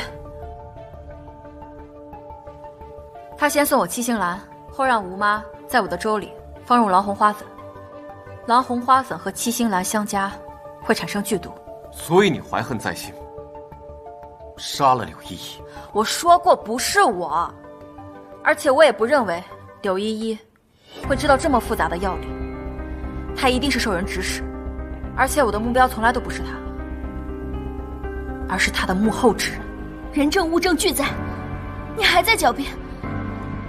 你是把叶寒哥哥当傻子吗？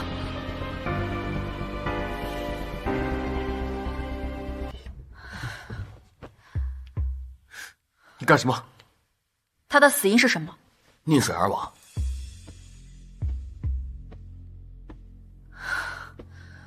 不可能，他是先被人杀死，后推入水中。姐姐，你怎么为了脱罪信口胡说呢？溺死之人在水中会剧烈挣扎，呼吸急促，因此口鼻之处应该有蕈状泡沫，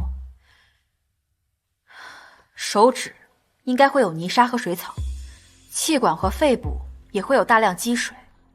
可如果先被人害死，就不会出现以上症状。王爷如果不信，可以让仵作抛开他的肺部，看看里面到底有没有水。万万不可！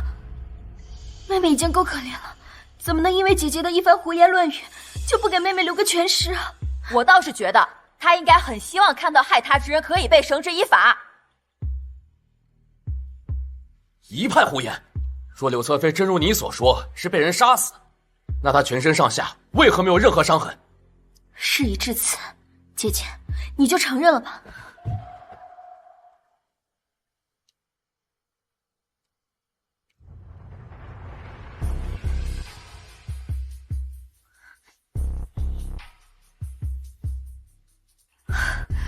果然，他是让人用针刺入后脑而死。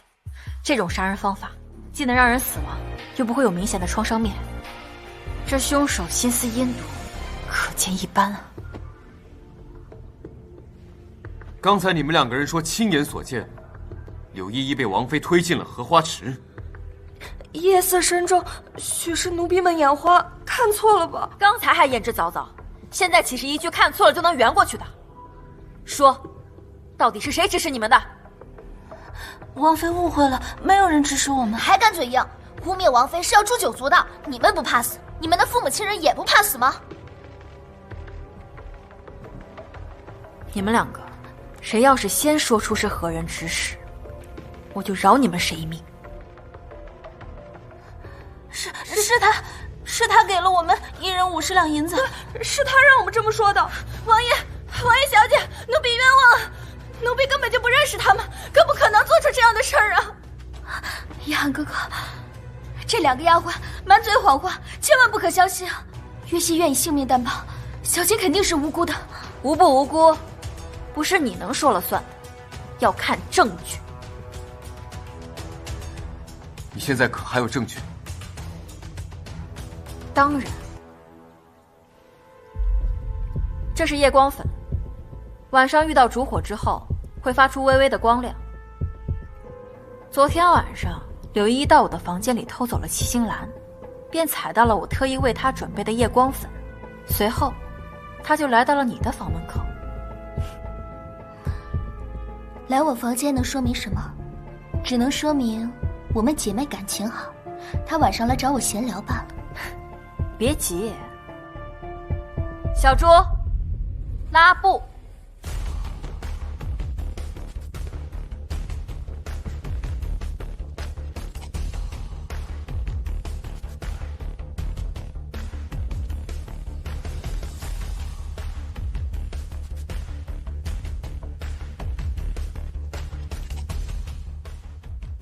脚印一直到了这儿，就没有了。证明昨天晚上柳依依根本就没有离开过这个房间。那我猜原因只有一个，就是她刚刚走到这儿，就被人叫住了。另外一个人一步一步地走向她，假装要在她耳边说些什么。就在这个时候，掏出了一根针，插进了你的后面。林妹妹，你好手段啊！不关我的事。现在人证物证俱在，你还有什么可狡辩的？小琴，昨日我不在房中的时候，到底发生了什么？小姐，你说，到底发生了什么？是谁做的？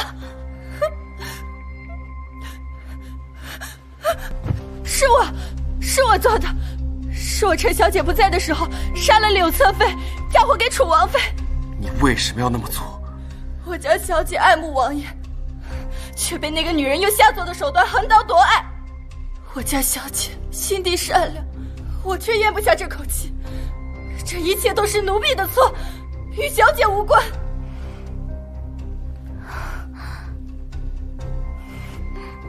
叶寒哥哥，小琴犯了如此大的错，月溪虽毫不知情，但也有御下无方之罪。月溪甘愿受惩罚。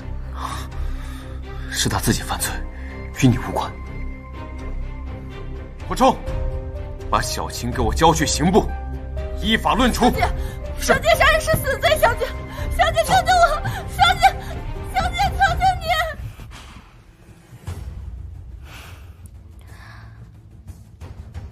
姐姐今天受委屈了，月溪替小琴给姐姐道个歉。一个奴婢心甘情愿地替主子顶罪，你们主仆二人关系不错呀。姐姐这话是什么意思？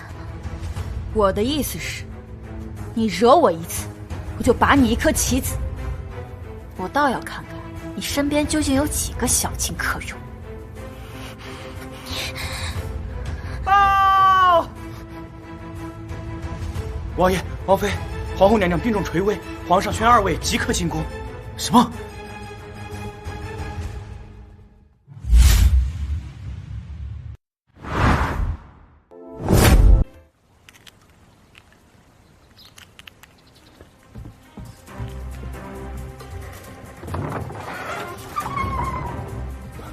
皇后情况如何？娘娘突发凶病，脉象已经微弱欲绝。微臣虽然用了药，但恐怕凶多吉少。凶病，那不就是现在的心肌梗塞吗？废物，治不好皇后，朕要你的脑袋！皇上明鉴呢，微臣已经尽力了。可是此病乃是凶险无比，它是出了名的绝症啊！医书上记载，得此病者说，丹佛西死，西发但死啊！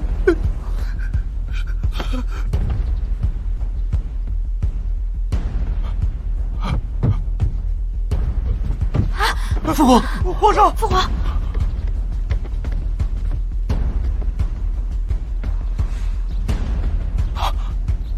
皇上这是急火攻心，好在并无大碍，服些安神的药即可。反正母后也好不了了。父皇，我来照顾父皇。父皇，慢点儿，小心父皇。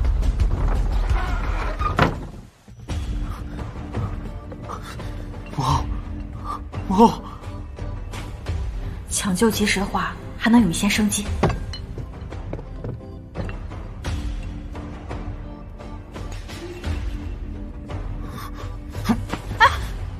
你干什么？放开我！我能治母后的病。连太医都束手无策，你那微末的医术又有什么用？本王绝不允许你拿母后的身躯冒险！出去！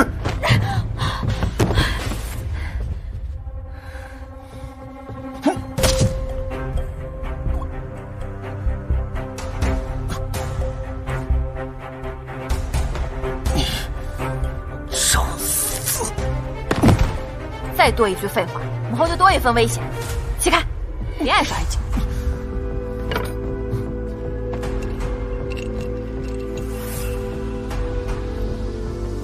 住手！住手！给本王住手！不许你胡乱医治，伤害母后！住手！糟了，难用！你好大的胆子，居然敢对母后胡作非为！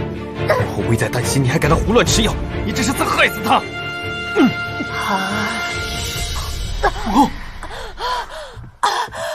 小雅，你母后，母后，你醒了。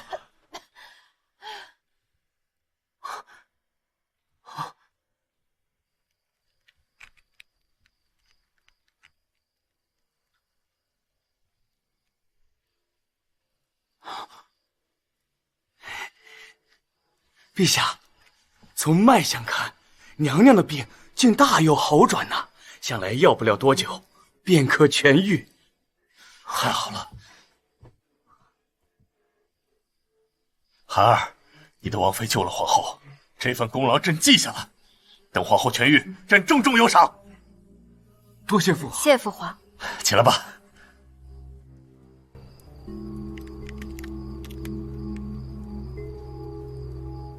本宫先前虽然病重，但神智尚在。你为了救本宫，差点被孩儿所伤，委屈你了。不论是身为臣媳还是医者，救治母后都是我的分内之事。臣媳不觉得委屈。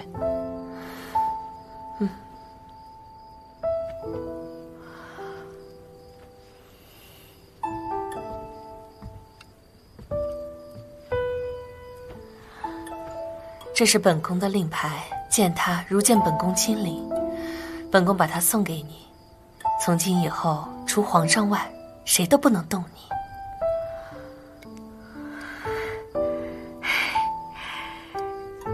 谢谢母后。上次宴会，本宫就觉得你诗才惊艳，没想到你在医术上也有这等造诣，真是了不起。孩儿能娶你为妻，是他的福气。母后，您过奖了。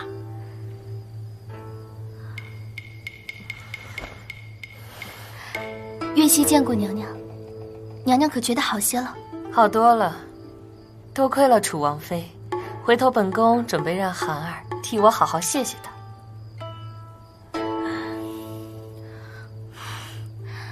在我大凤治病救人需要行医证明，但据月夕所知，姐姐似乎没有行医资格吧？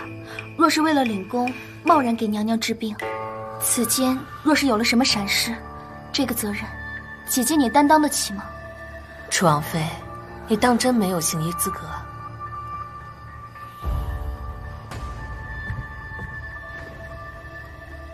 回母后，臣媳的确没有。娘娘，你听见了，她自己都承认了，她无证行医，触犯了大凤律法。这可是犯了大错。无证就无证，你一口一个姐姐喊的倒是亲切。楚王妃犯了错，你这么高兴做什么？月溪没有，娘娘误会了。楚王妃虽无行医资格，但明知触犯律法，却依然挺身相救，这等赤子仁心，堪为天下医者表率。来人，立刻给楚王妃颁发行医资格文书。谢母后。娘娘，你是不是弄错了？姐姐她违法行医，这是置您的生命安危于不顾，理应杖责5师才对。您就这么饶过她，我都替娘娘觉得委屈。委屈？本宫都不觉得委屈，林姑娘有什么可委屈的？楚王妃与本宫有救命之恩，可你却处处针对她，难不成本宫康复你很不满意？娘娘息怒，月溪不敢。对，林妹妹呢，只是一不小心把实话说出来了而已。母后，您随便杖责她10棍8棍的，小惩大戒一下便可。娘娘饶命啊！月溪只是担心娘娘的安危，绝无他意。既然林姑娘这么关心本宫，那便去佛堂抄100遍《金刚经》，替本宫祈福吧。抄不完，不得再入宫。是。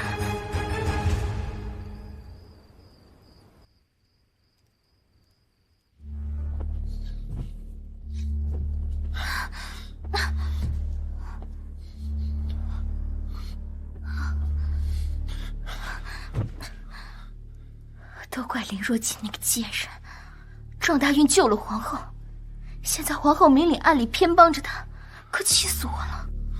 不仅如此，萧夜寒生母出身微贱，父皇原本对她并不重视，可如今明显已有改观。再这样下去，她迟早会威胁到本王的地位。如今林若锦天天在皇宫给皇后侍寝，若是在此期间，皇后出了什么问题，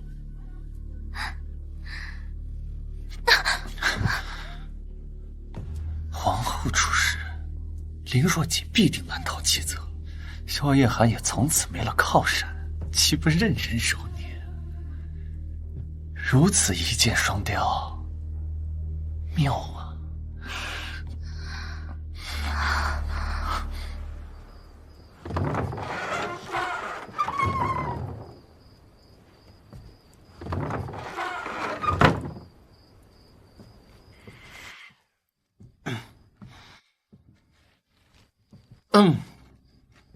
母后的病，当真已无大碍。本大夫出手，自然是药到病除。先前是本王低估了你的医术，本王视母后如生母，你既然救了母后，本王自然会好好报答你。真是难得啊！王爷竟然也有狗嘴里吐出象牙的时候啊！大胆！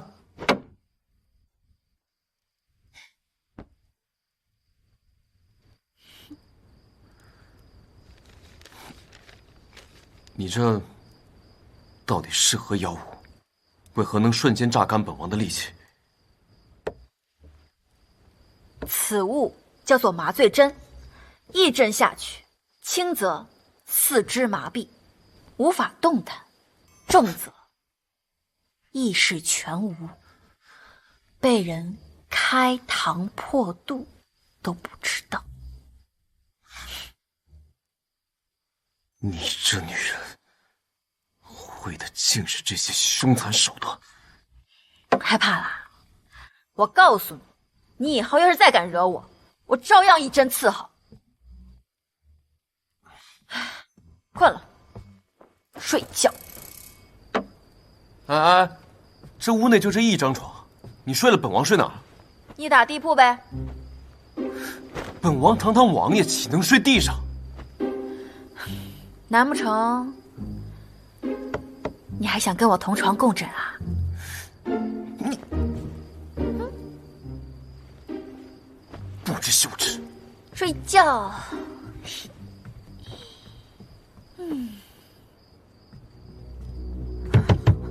妃，王爷，王妃，王爷，皇后娘娘又不好了，你快去看看吧。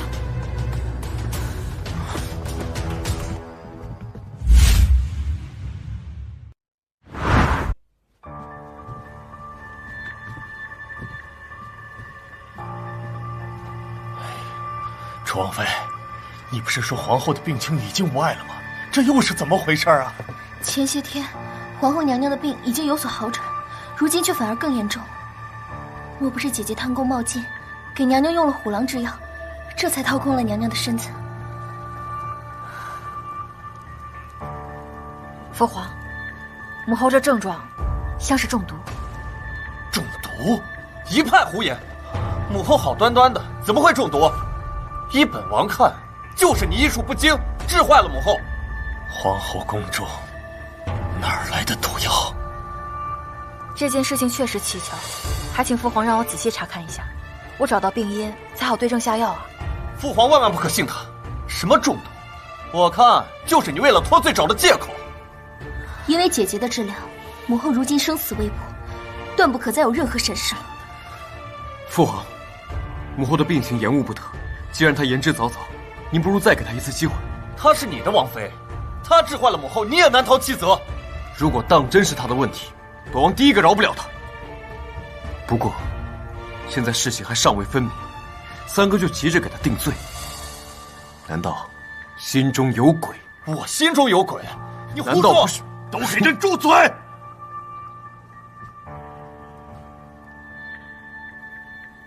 楚王妃，朕姑且再信你一次。若查不出原因，朕绝不轻饶。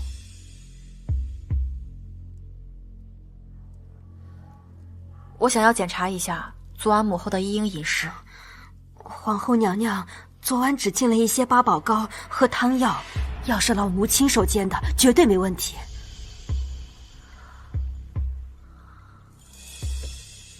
药渣还在吗？啊，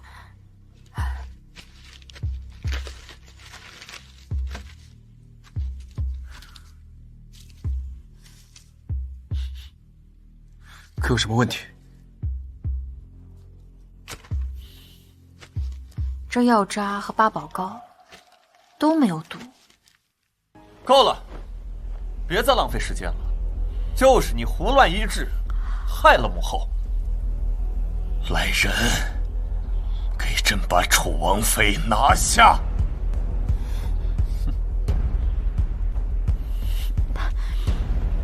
我知道了，母后中毒的原因就是他。笑话！父皇，他明明刚刚才说过，八宝糕并无毒性。我看他就是狗急跳墙，随便指样东西来顶罪。这八宝糕中确实无毒，可是这里面加了赤蛇豆。昨晚母后服用的汤药中，有一味川芎，川芎和赤蛇豆的药性两者相克，如果一同服用，便会产生剧毒。那此毒你可能解？现在既然已经找到原因，对症下药即可。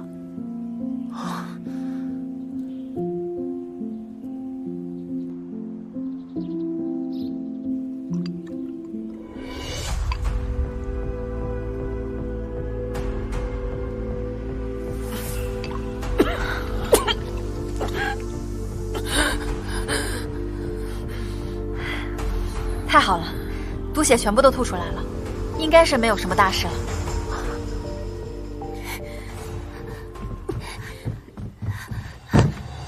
皇上，奴婢已经查明了，八宝糕就是他做的。回皇上，奴婢真不知道八宝糕竟会和娘娘的药性相克，奴婢实属无心之失。就算你是无心之失，损伤母后凤体便是死罪。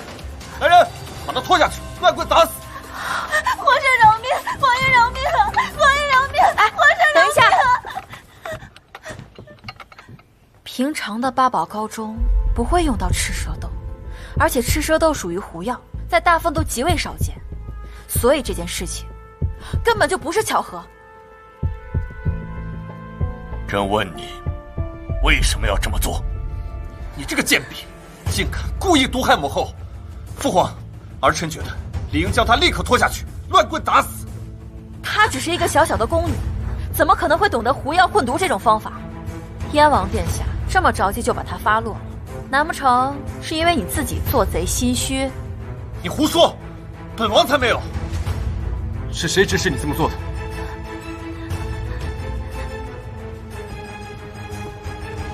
你要是肯交代出幕后主使，我就可以求父皇饶你一命。你要是不交代，慎行司里的那些手段，你自己是知道的呀。是，你就招了吧。就算不为自己考虑，也想想宫外的父母家人。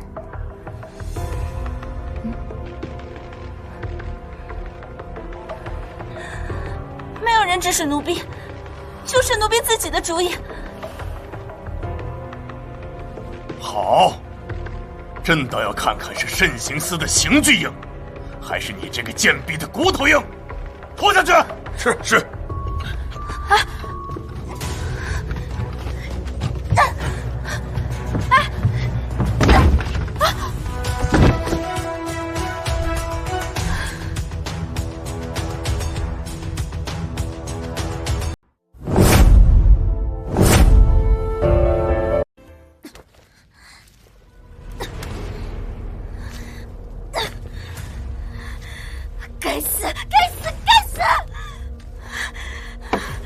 林若晴，你运气怎么那么好？皇后偏帮着你，连萧夜寒都替你说话，你到底凭什么？你说！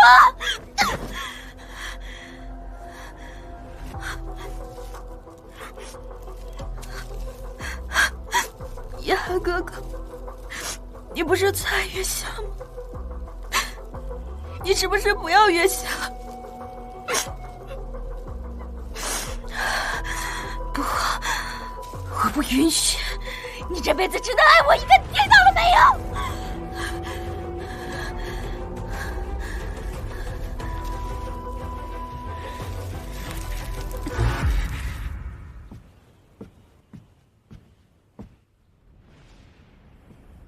夜寒哥哥，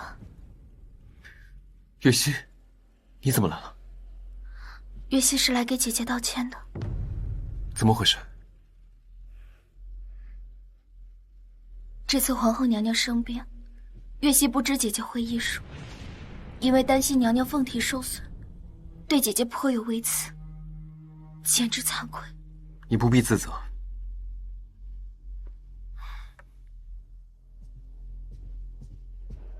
当初，本王对她也有所误解，没想到，她当真是医术超群绝伦，竟丝毫不输她的师才。看来，夜寒哥哥已经不在意之前姐姐给你下药一事了。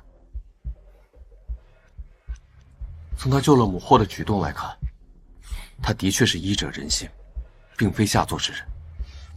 当初下药之事虽是他错，但他与本王有婚约在前，对他也素来冷淡，本王也有几分责任，不能全怪了他。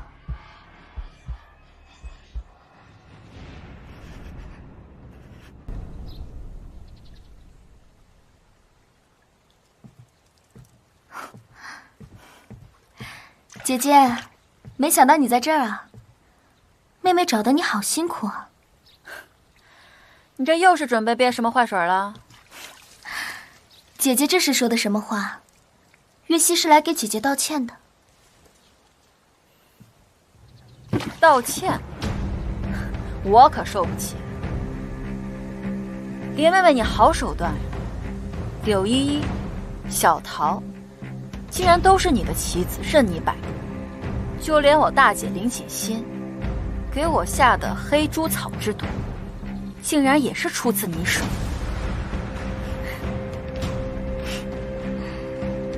了不起，不愧是姐姐。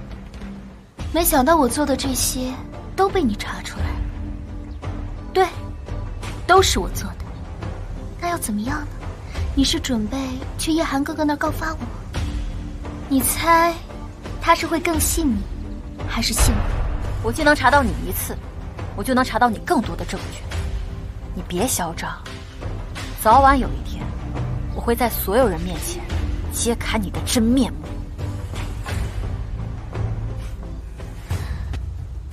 可惜，你没这个机会。月希，叶寒哥哥，救我！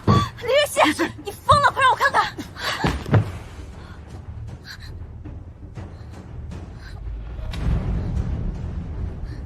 你为什么要下此毒手？同样的苦肉计用了2次，也就萧夜寒你这个狗脑子会相信。月希来跟姐姐道歉，没想到姐姐说她好不容易得来的楚王妃，不让月希跟叶寒哥哥见面，月希不愿意，姐姐就拿匕首想要杀了月希。没事，我们走。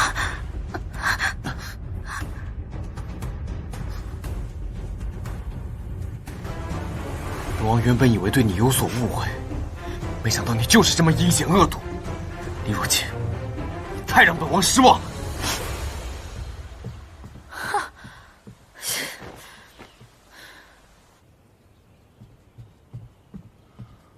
王爷，王妃已带到。你可知罪？我都说过了，不是我做的。事到如今，你还想狡辩？我已经查到了，黑珠草的事情就是林月熙告诉林景欣的，让我毁容，害死柳依依，给母后下毒，这所有的事情全部都是他林月熙一个人做的。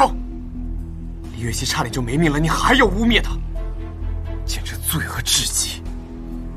本王今天非得给你点教训不可，把他给我拖下去，杖责30。王妃，得罪了。哎，你放开我！你放开我！皇后令牌在此，我看谁敢动我。萧夜寒，你是非不分也就算了，现在还敢对母后不敬。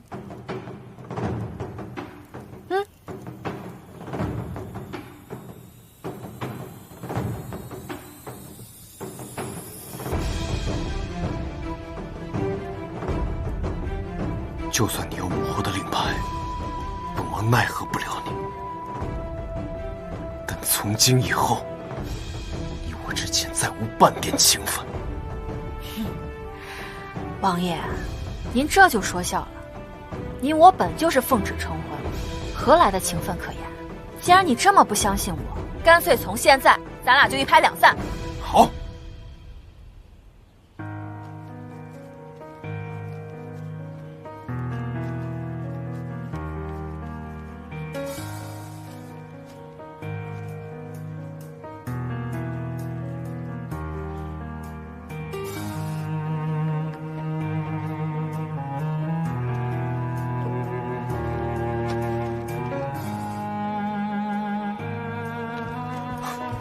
休说在此，现在你不再是本王的王妃。王爷，你搞错了，不是你休了我，而是我休了你。从今以后，你再也不是我林若锦的夫君。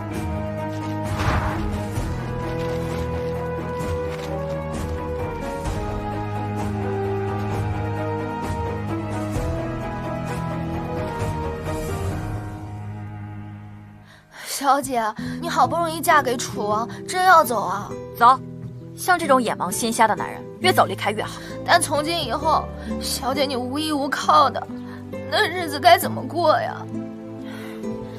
哎呀，你放心，就凭咱们的本事，不靠那些臭男人，咱们照样可以把日子过得红红火火。那小姐有什么打算？开医馆啊！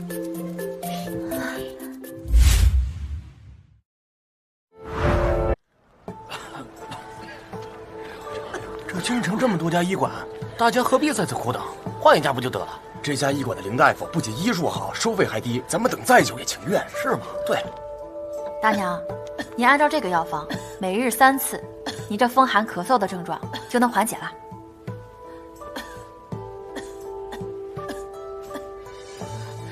来，大夫，给您钱。这一个就够了。谢谢林大夫。不客气。一定记得按时服药啊。好嘞。王会长，这春风医馆低价卖药扰乱市场，可不能这么纵容他呀。是啊，我们已经好多天没有病人上门了，这么下去，我们怎么跟燕王殿下交代呀？是啊。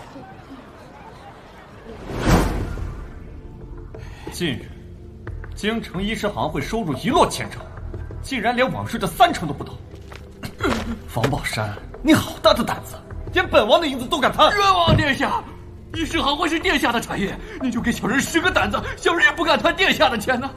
只因最近京城新开了家医馆，他们低价抢客，其他医馆都没了病人，自然就没了收入。废物，连这点小事都解决不了，还有什么资格当医师行会会长？殿下息怒，殿下息怒，小人现在就去处理，马上就解决，马上解决，马上解决。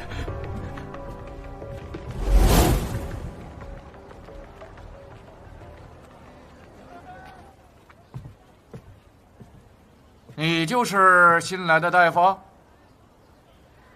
是，您是哪位？我是京城医师行会的会长。你们既在京城开医馆，便得服从行会的管辖，要统一收费。统一？怎么个统一法？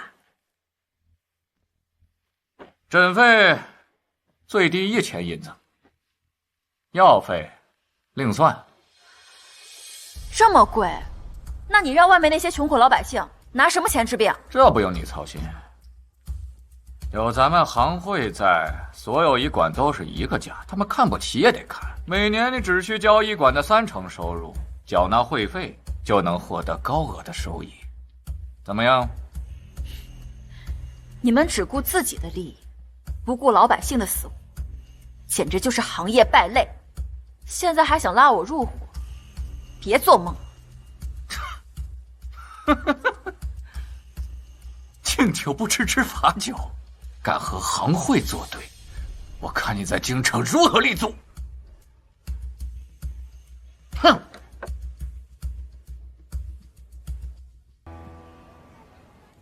会长，这春风医馆不仅不肯提价，还搞了个每月3次义诊，这样下去咱们都得完蛋呐！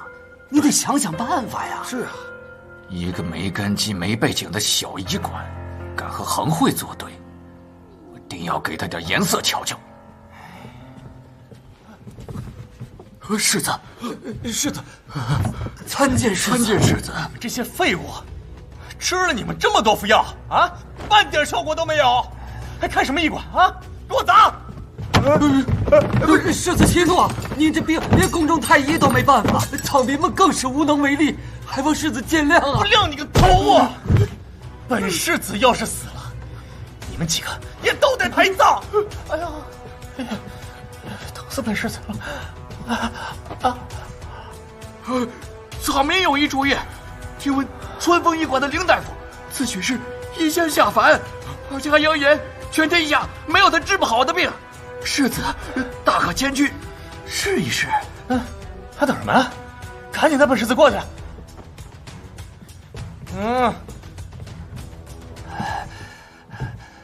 会长这招借刀杀人，实在是高啊！这南王乃开国功臣，在军中一呼百应，连皇上也要忍让3分，实在身份尊贵，不说皇子。这下那林若姐要倒大霉了。是天助我也啊！对呀。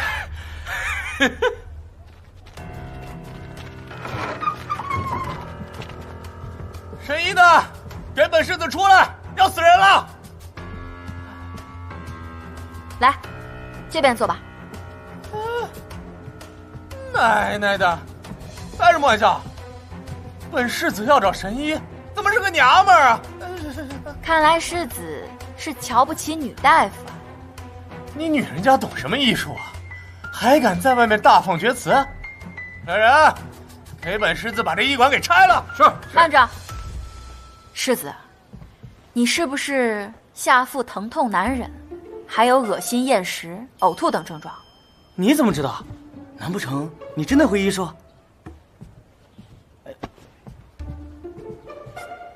你怎么知道？难不成你真会医术？你这个呀，是急性阑尾炎，是由阑尾管腔堵塞造成的炎症引发的。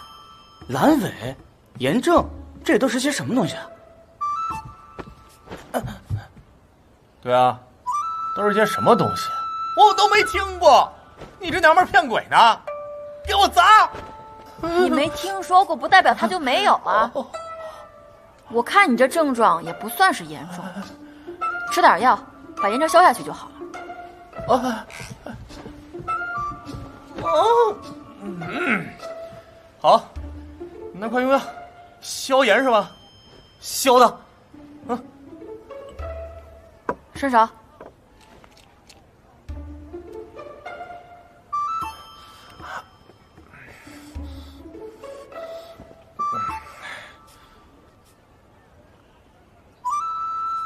感觉怎么样？哎，这么疼啊！我刚刚给你吃的是我自己调配的止痛药，这个才是消炎药。你拿回去，1日3次，每次吃1粒，差不多3天，你就基本能痊愈了。没想到啊，你还真有点东西。世子啊，你是不是还有大姐疼痛、带血的症状？什么呀，大夫？这您怎么看出来的？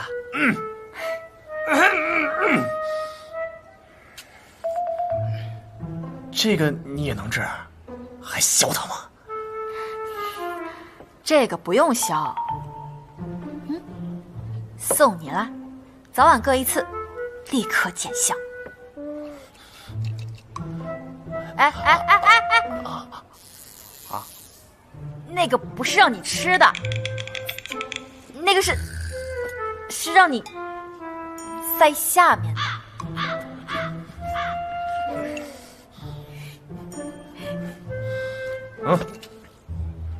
没想到啊，你医术确实高明，要不干脆别开医馆了，来走本世子的私人大夫如何？我可没兴趣伺候你们这些王孙公子。什么兴趣啊？不就是要钱吗？100两，够不够？200两。哎，我都已经说过了，我没兴趣。是每个月300两。你这小医馆1年也挣不了这么多吧？世子，这钱你拿回去，我还忙着呢。世子，好走不送，请吧。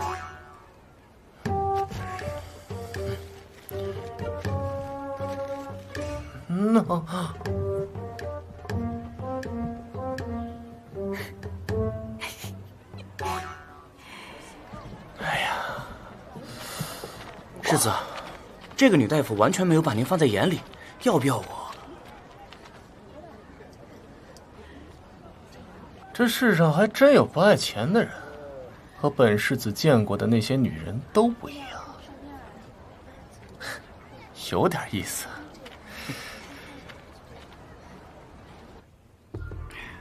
这会儿世子肯定已经在大闹春风医馆了，会长这一手高明啊！这就是和我王宝山作对的下场。会长，不好了！那姓林的当真救了世子的命，咱们的如意算盘落空了。什么？连太医都治不好的病，居然被他治好了？难道说他的医术竟然比太医还高？会长，这可怎么办呢？狗屁的医术啊！他就撞大运而已。林若锦，咱们走着瞧。我明明前日才给你开了退热药，怎么反倒没退，还更严重了？您给开的药实在是太贵了，我买不起呀。怎么可能？我给你开的那个药主要是连翘，连翘才几文钱而已。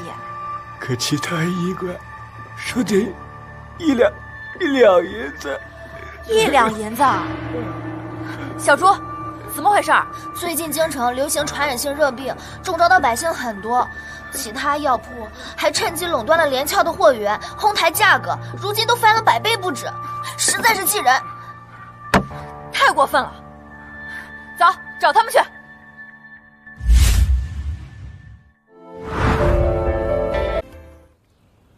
林大夫，你自视甚高，不屑于我等为伍，此番上门又是为何呀？如今京城流传热病，百姓们苦不堪言，而你们几个却趁着现在这个时候抬高连翘的药价，这不是趁火打劫吗？咱们又没强买强卖，明码标价，愿者上钩。凌大夫管得未免太宽了些。凌大夫菩萨心肠，不如索性把咱们连翘全买回去，免费发给百姓，岂不更能博个好名声？哎，林大夫，你若是想分一杯羹，给大家伙跪下，端个茶，认个错，本会长便算你一份。你若只是为了伸张正义而来，那我劝你赶紧滚。既然这样，你们几个别后悔。哎呦，有个性。退烧的药材不止连翘这一种，不过既得保证药效，还不能让那群人得逞。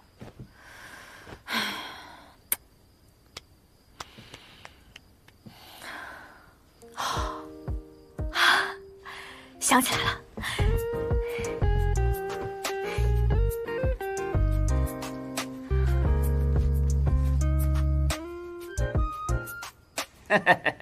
多亏了这波热病，一天光卖连翘的钱就够老夫看诊10年。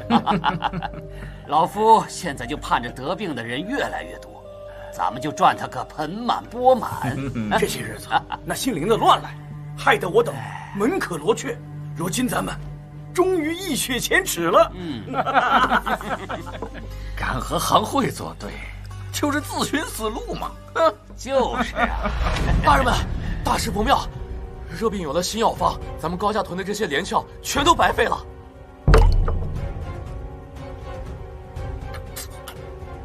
怎么回事？哎，不着急，不着急，一个一个来，每个人都有。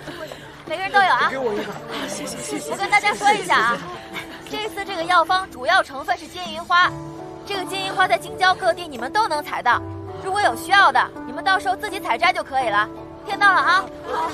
你拿着啊。有救了！谢谢林大夫，谢谢林大夫，谢谢大娘。让开让开让开！让开让开让开！让欺人太甚！自古以来，看病费钱花钱买药，天经地义。你先是低价抢客，现在又搞出个不要钱的退热药，是存心要断我们财路吗？是又如何？是你们先为了财路，伤害了老百姓们的活路。行医不为钱财，我等姓林苦学，岂不糟践了？只愿世间人无病，宁可架上药生尘。而你们呢？身为医者，个个利欲熏心，根本不配为医。你个你这谁打的我？啊！打他！哎，是谁？无人有言，不得住手！大大，别打！别打！就是他们送我红在药下，贩卖的财物。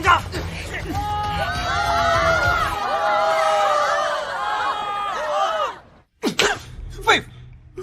闹嘴的鸭子都能飞了。殿下明鉴，都怪那个林若锦才在从中作梗啊！本王当是谁呀？原来是他。他这般与本王作对，难道是受老四指使？不可能，萧夜寒早已与他划清界限。京城这些医馆，是本王最重要的经济来源之一。月心，你快帮本王想想办法。没有楚王妃身份的林若锦，不过是只蝼蚁，随手捏死就好了。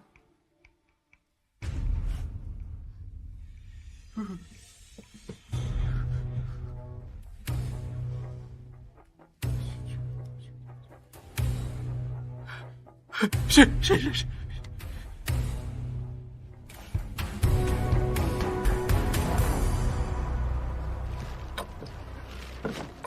小猪，今天的药材还没送过来呀？奴婢这就去催催。不用催了，不会再有药材送来了。京城医师行会发布封杀令，从今日起，哪家药商再敢给春风医馆送药材，就是与行会为敌，行会将与之断绝一切关系。林大夫放心，你可以继续看诊。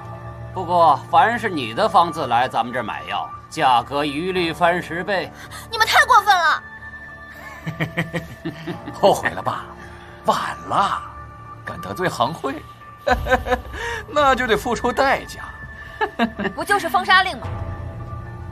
有什么可怕？我就不信，你们能封住全天下所有的药商。还嘴硬？好，那咱们就走着瞧啊！小姐，他们明摆着逼咱们关门，这可如何是好？你先别着急，我想想办法。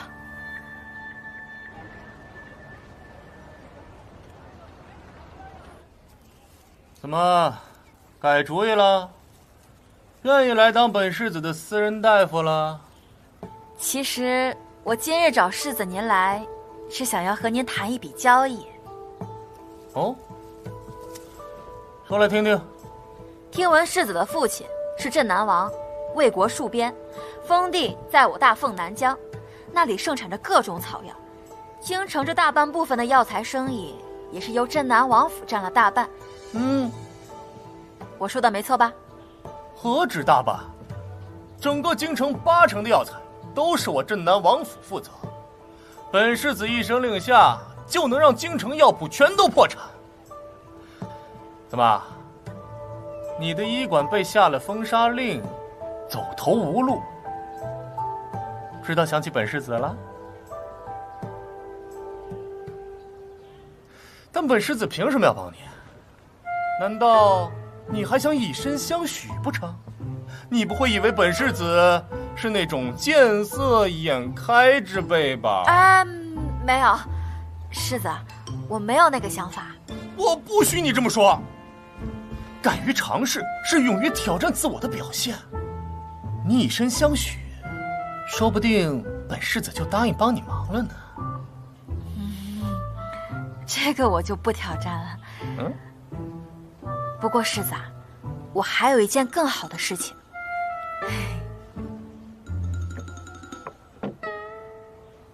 世子请看。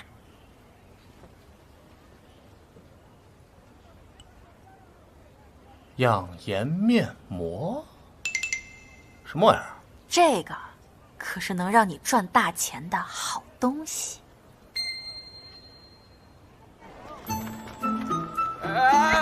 不要急，不要急，不要急，大家不要急，都有。给我留着，我要。老板，我要3罐。好。这养颜面膜太有用了，我用完小儿都淡了。给我再来5罐。好嘞。我也要，老板我的呢？面膜就剩最后1罐了。我要，得。给我出1两银子，我出3两。我出10两。好嘞，赢的。镇南王世子果然熟悉，这下我们医馆算是有救了。你是哪家的药商？好大的胆子，竟然罔顾封杀令，给春风医馆送药！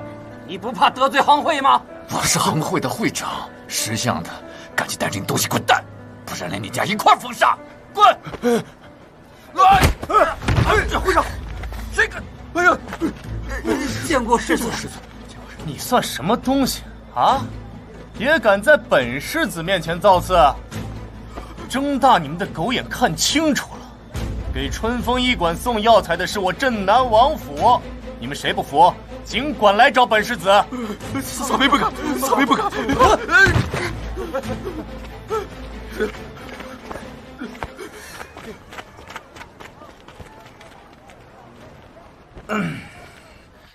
你那养颜面膜果真好卖，你干脆别开医馆了，来跟本世子一起卖面膜挣大钱，岂不美哉？我呢，志不在此，就想着能够行医济世，造福一方就足够了。那你要小心啊，医师行会背后有大靠山，你坏了他的利益，他不会善罢甘休的。多谢世子提醒，兵来将挡，水来土掩，凭他如何，我绝不认输。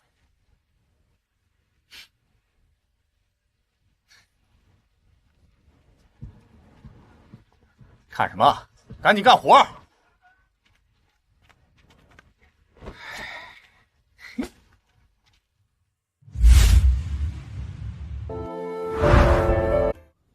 好一个凌若锦，竟然搭上了镇南王世子这条线，本王还真是小瞧了他。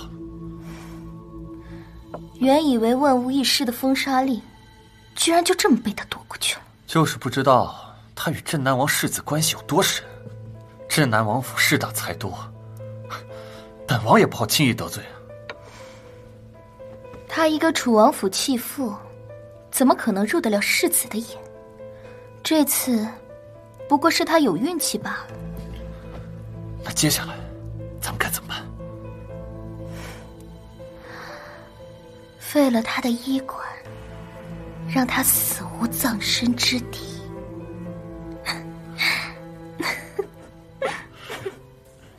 再按照这个方子喝一周，就能好的差不多了。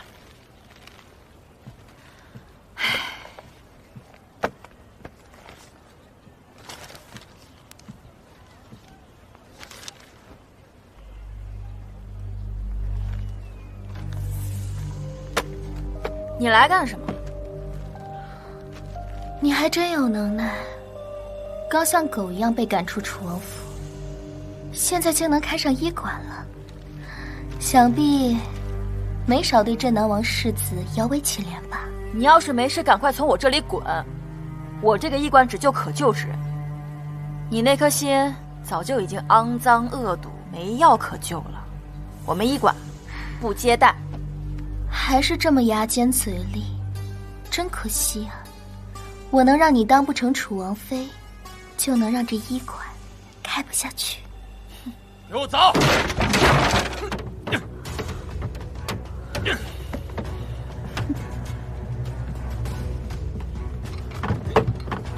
住手！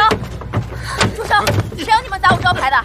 你这医馆属于违规开设，一律当砸掉招牌，立即查封。胡说！我家医馆明明手续齐全。你有什么证据说我违规？废话，老子说违规就是违规，要什么证据？我就不信，这次镇南王世子还会住。住手！给我闪开！我不！给我打！来！皇后娘娘令牌在此，我看谁敢！看你们谁敢！见皇后娘娘。没事吧？你呢？见令牌，如见皇后。你居然还敢不跪？是敢藐视皇后吗？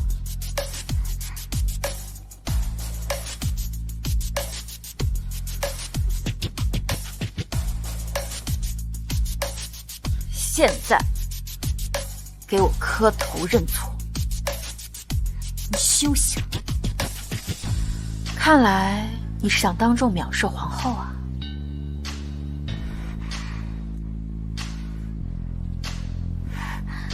对不起，我错了。大点声！没听见？对不起，我错了。这还差不多。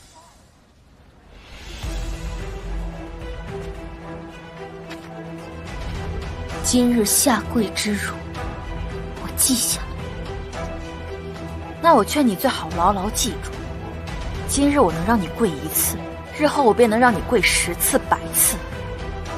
你还有什么花样，尽管使出来。